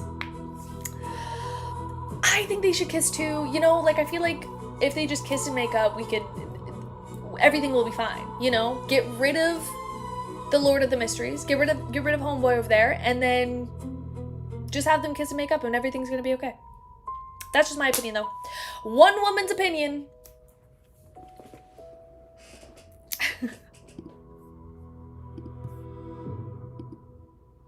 Yeah, I guess I'm like, are they about to team up? They actually already have children together.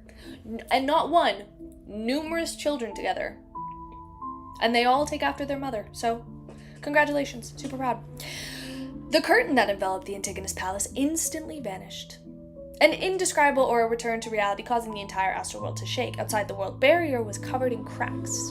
The terrifying, indescribable faces suddenly changed. The invisible barrier began to tremble violently as if it would collapse at any moment. Every continent on this planet with an experience of an earthquake, it wasn't a serious one, just rather obvious. Above the 5 seas, waves surged as if they had encountered a sudden tidal wave. Amid the noon sky, the crimson moon suddenly appeared. Its color became extremely saturated and expanded in an exaggerated manner. It was as if it had hung off the roofs of every house. Other than that, the brown planet, orange planet, scarlet planet, gold planet, blue planet lit up at the same time, emanating light of different textures. If one looked down from the cosmos, the entire Earth appeared to be swept up by a visible storm of trembled in place. This was a slight change, brought about by the outer deities attempting to break the barrier. The aura that floated inside the ancient palace in the astral world had made them collectively recall the terrifying existences. Agitated by this, either a result of rage or madness, all of them tried to stop his revival. Compared to them, who were blocked outside the real world, the first to react was the magic wishing lamp in the pocket of Klein's mind-body. The sticky pale golden light penetrated through the Mon's enchantment seal, turning into a blurry and distorted figure. It stretched out its arm and pulled the tremulous brass book into its palm. The rules that were written previously had all disappeared, and a new article immediately formed.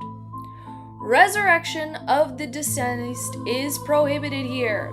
The faint grayish-white fog, flashed with familiar text, appeared in the rule. All the following rules are ineffective.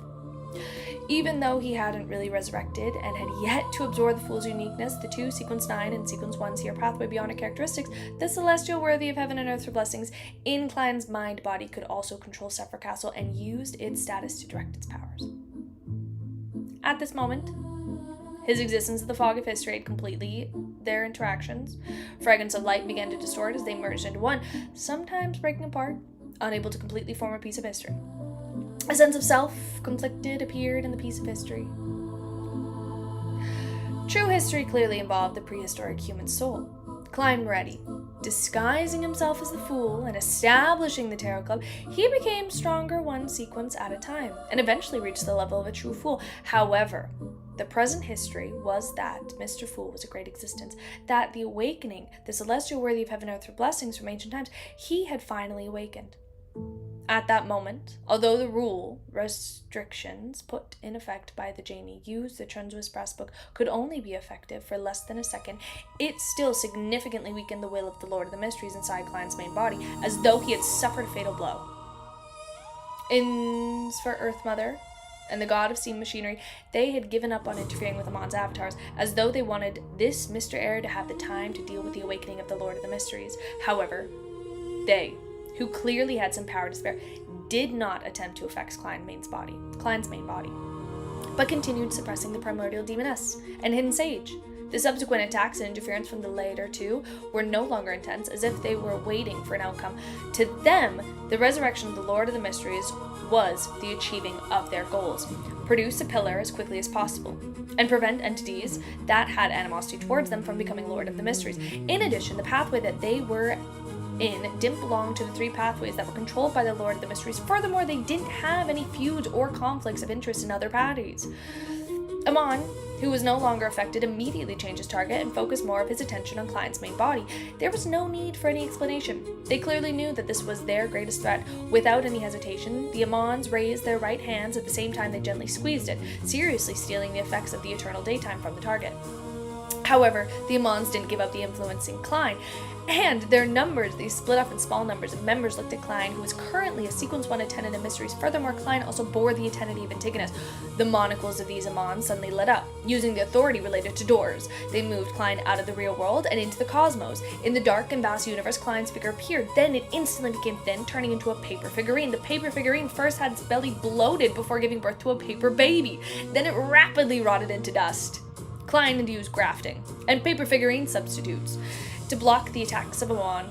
At the same time, other Amons had succeeded in stealing the effects of Eternal Daytime from Klein's main body. However, in the next second, the effects of Eternal Daytime were once again stolen back.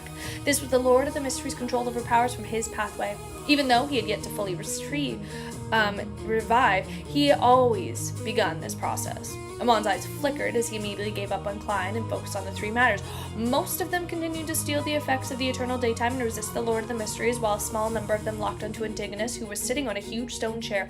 They began to steal the other party's state of eternal slumber. In addition, all the Amons had dispelled the strengthening of seals and even weakened them. Klein, who was no longer being attacked by Amon, similarly didn't counterattack. His attention was focused on his main body. The awakening of the Lord of the Mysteries was the biggest problem. At that instant, the illusory mark appeared on Klein's glabella. It was a strange door of light that was stained with hints of bluish black. It consistently emanated a faint grayish white fog.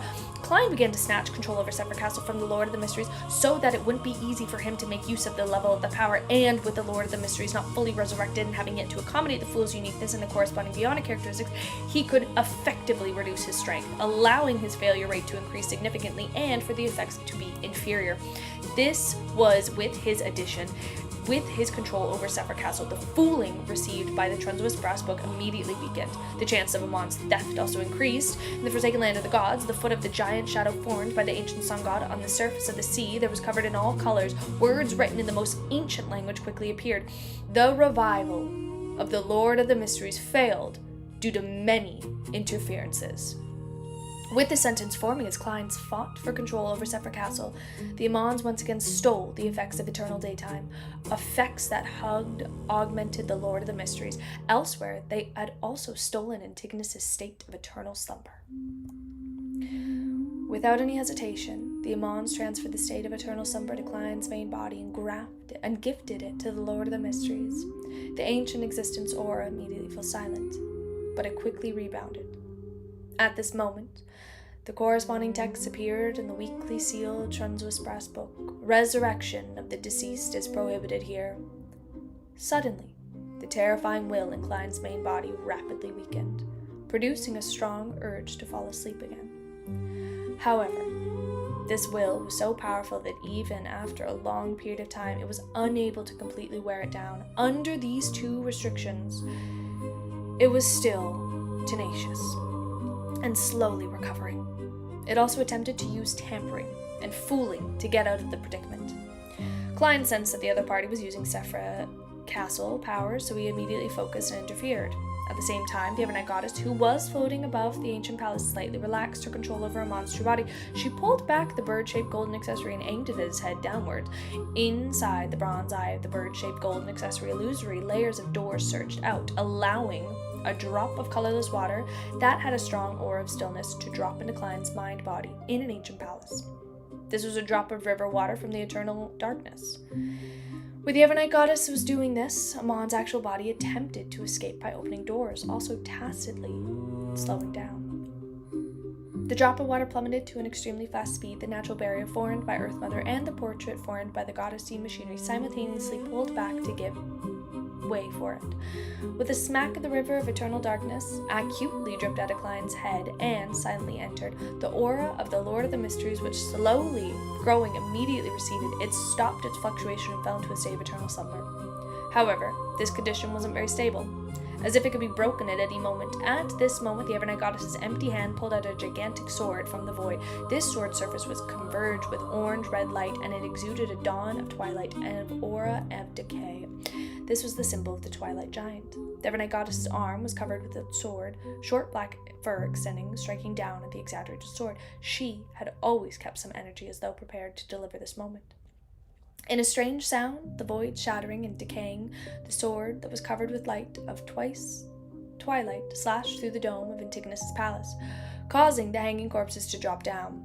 Right on the heels of that, it struck Klein's main body, which had yet to escape the state of eternal slumber. This portion of awakening of the Lord of Mysteries rapidly vanished. The body began to wane uncontrollably. It broke down, along with the Fool's uniqueness, and the two sets of Sequence 9 and Sequence 9 Beyond characteristics in this body had also collapsed and gathered together. Upon seeing this, Klein followed a plan without any thought. He used Sephra Castle to pull down the corridor of the fog of history and enveloped it. Amidst the grayish-white fog, the Fool's uniqueness and Beyond characteristics fully converged. They frantically absorbed the fog of history around them, turning into shapeless and dark liquid. The blob of liquid stretched out as though it had forming a strange, translucent, hooded cloak, or a person whose internal organs of flesh were emptied out. The Fool's Potion, and Amon reached out their hands, at the same time, in a bid to steal the potion.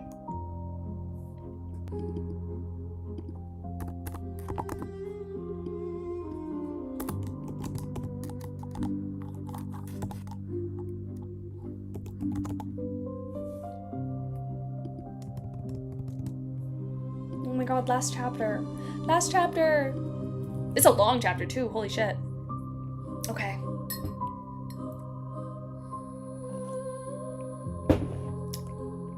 Oh my god, I'm so scared. It's last chapter. Well, not last chapter. I still have like a whole other stream, but like last chapter for this stream. Okay. More than 1,000 Amons continued theft, and his numbers as long as he wasn't extremely unlucky. There would always be a few who would have succeeded. Furthermore, the Fool's Potions was ownerless, so it wasn't difficult to steal.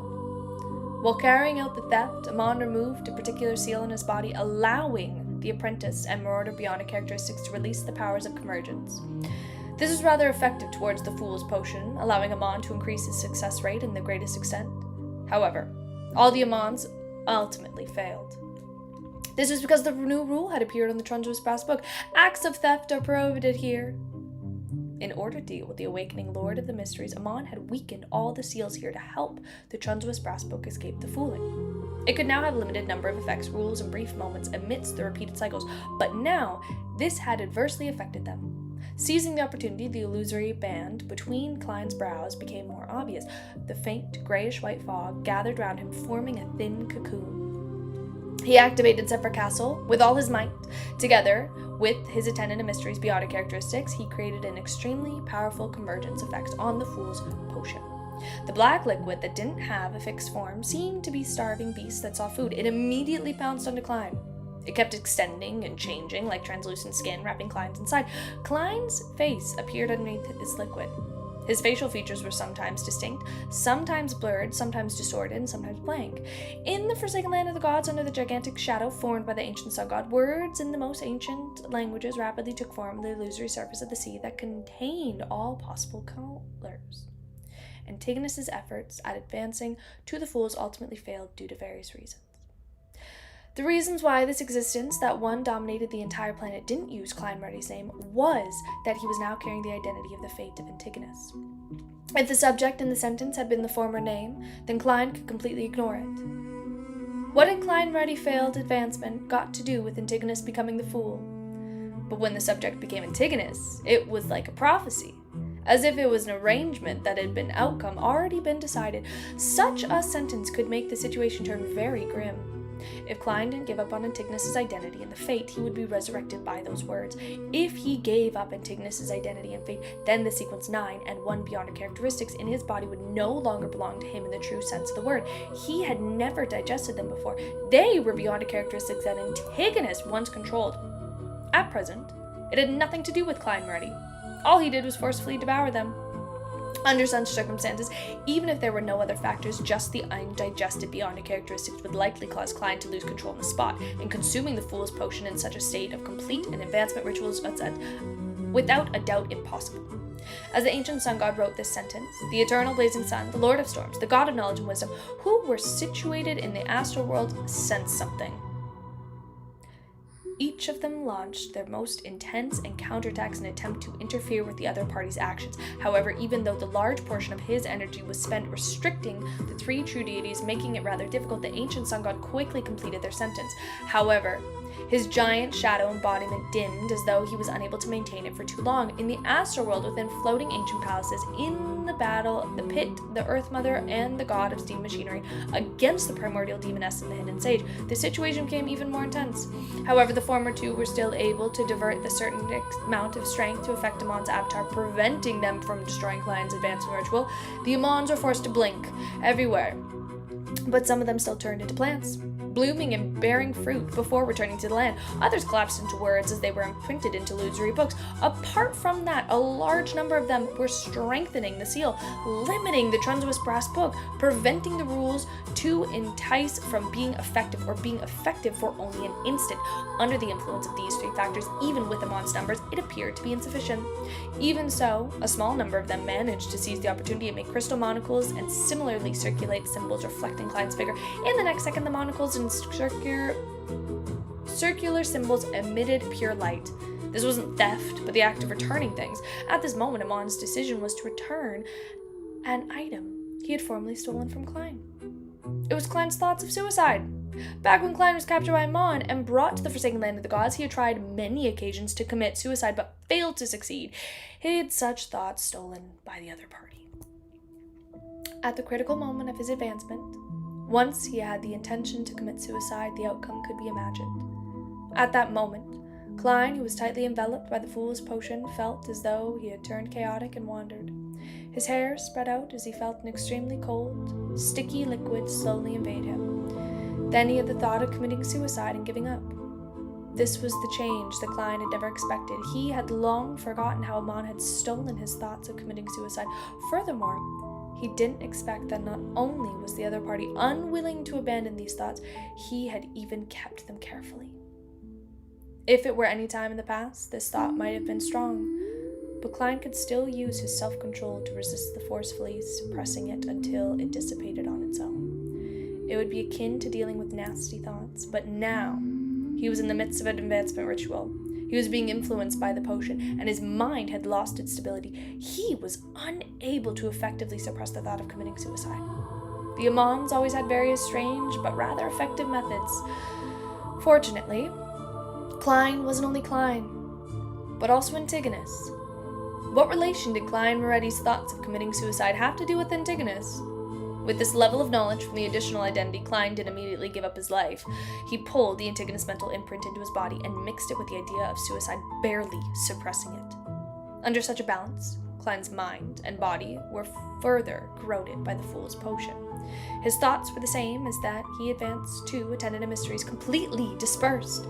But the difference was that he didn't fuse with the spirit world this time. Instead, he continued to extend, enveloping the entire planet, the entire spirit world, and part of the astral world like a gargantuous body. At that moment, Klein felt that he was in the bodies of different believers. In every human's body, in every animal's body, in every living thing. Everything had godhood in them. At the same time, he was still scattered within the fog of history. Scattered through fleeting time and scattered inside silent flowed in river of light and mutable disparities. One was also infinity.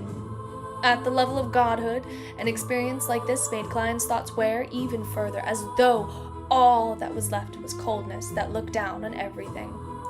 Even the coldness was dissipating slowly. It wouldn't be long before Klein completely lost himself and led by the various mental seals in the Fool's Potion, becoming a true monster.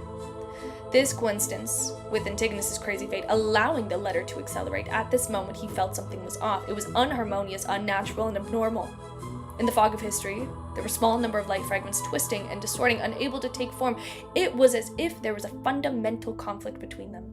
They gradually separated, breaking off into different branches to record different content, allowing it to twist to achieve the initial state of covering.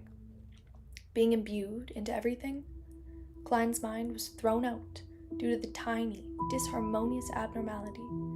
He found some aspect of self-awareness again. With this self-awareness at the core, he quickly gathered his scattered mind and guided the fusion process between the Fool's Potion and his body.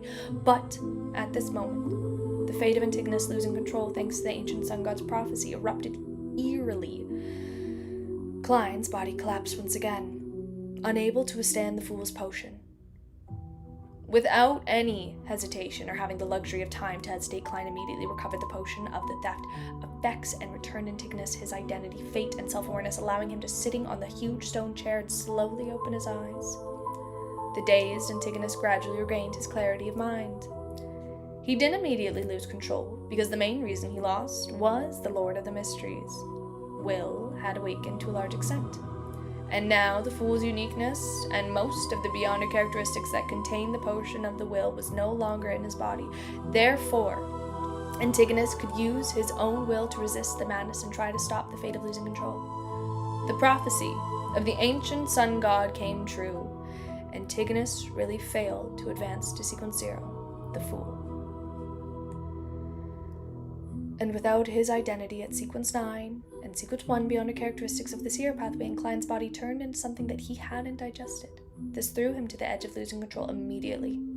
The Fool's Potion that wrapped around his body like a cloak instantly completed the act of seeping through. The will of the celestial worthy of heaven and earth's blessings was awakened once again. Give up. Leave everything to me. This time I won't accommodate another Sephra. You won't help protect the living creatures you wish to protect, but I will not harm them either. It's not that I won't keep my promise, but it's just that they're too weak and not worth my attention. This place is an area that is off limit to outer deities. The unfamiliar, yet weirdly familiar ravings reverberated in Klein's heart, giving him the idea of giving up, and the thought of committing suicide, and he had been suppressed by Antigonus's mental imprint previously, surfaced again after the balance created by it was lost. The outcome of falling in advancement attempted was about to occur. At this moment, the Evernight goddess, who was originally powerless to slash downwards into the twilight sword, suddenly gave up on controlling Amon's true body. As Amon's true body leapt out, and just as the avatars waited for Klein to fail the ritual, the goddess once again dragged the external sword that was covered in orange light. This time, the target was Klein.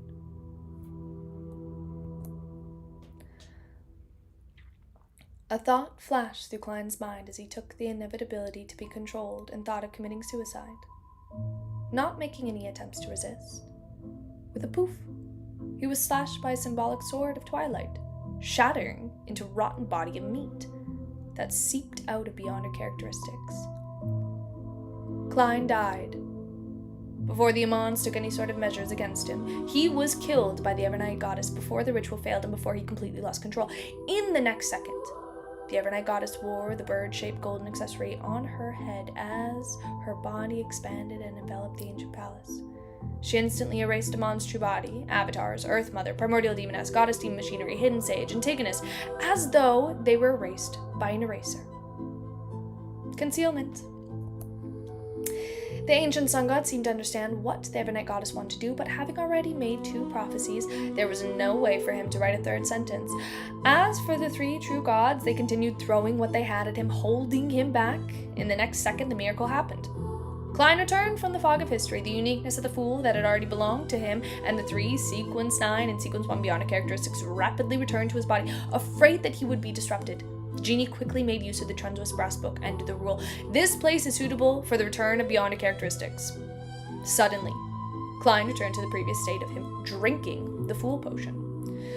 But the thing that was different from before was that back then, his body's pillar of support belonged to the Sequence 9 to Sequence 1 Beyonder characteristics of Antigonus. Ones he hadn't digested yet, and now the first to return to him was undoubtedly the digested Sequence 9 and 1 Beyonder characteristic that's one belonged to him. This way, he would have a true pillar of support that could accommodate the Fool's uniqueness and the remaining characteristics. Klein was in a state that was the same as when he first arrived at the main peak of the Hornicus mountain ranges, an attendant mysteries who had finished digesting the potion and was capable of attempting to advance to Sequence 1, the Fool. By relying on his resurrection, Klein had completely overturned his state. This was the flash of inspiration that he had obtained from Roselle's resurrection. Of course, the entire process was different from the resurrection of a Black Emperor. The character that Klein had arranged to kill him was the genie.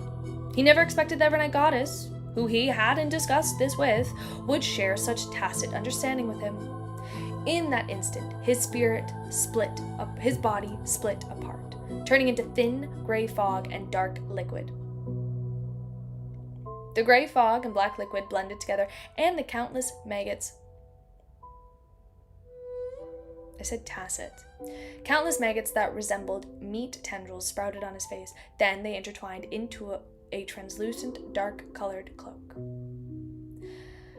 There was no body under the cloak, just darkness. The process was very brief. In less than 2 seconds, the Evernight goddess's concealment of so many deities were clearly unable to last that long. In an instant, the door of light traveled across the surface of the concealed world at an extremely high speed. The door suddenly opened, and Amon, who was wearing a pointed hat and wearing a classical black robe, leaped out. At the same time, he saw an illusory mask with blank facial features appear under the translucent dark-colored cloak. The mask instantly outlined Klein, who had fused with Garamond Sparrow's traits. Amon's thoughts turned chaotic as he had his intelligence forcibly lowered. The Fool was born.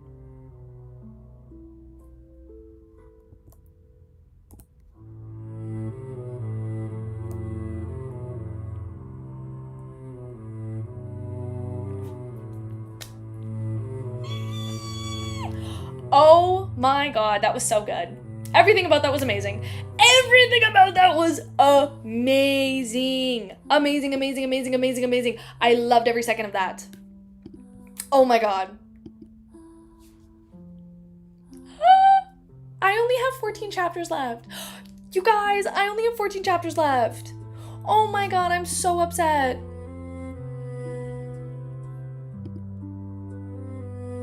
Oh my God. The next stream, the final stream, is Sunday, 7 p.m. PST. I know I have Olive Koi. I have Olive Koi, but like, oh my God. I know I have Olive Koi to read, which I will read, Olive Koi. But I'm like, oh my God. Klein. The Tarot Club, all of it. I also have side story. Yes, I know I also have side stories, but the main story is done next. Okay. Okay. Crazy. Crazy, crazy, crazy, crazy, crazy. Well, thank you guys so much for joining. We have the final stream of the main story of Lord of the Mysteries. Not including Koi, not side stories, none of that, whatever. The main story will conclude on Sunday. Oh my God. Thank you guys so much for joining. I enjoyed myself a lot. I hope you guys enjoyed yourself a lot. I tried to be like very locked in for this read and make it as enjoyable as possible. Hopefully it was. I'm gonna go get all set up for next Sunday. Or not next Sunday, but this Sunday. But I hope you guys have a wonderful rest of your day. I hope you have a wonderful rest of your night, wherever you are at. And I will see you next time. Bye-bye!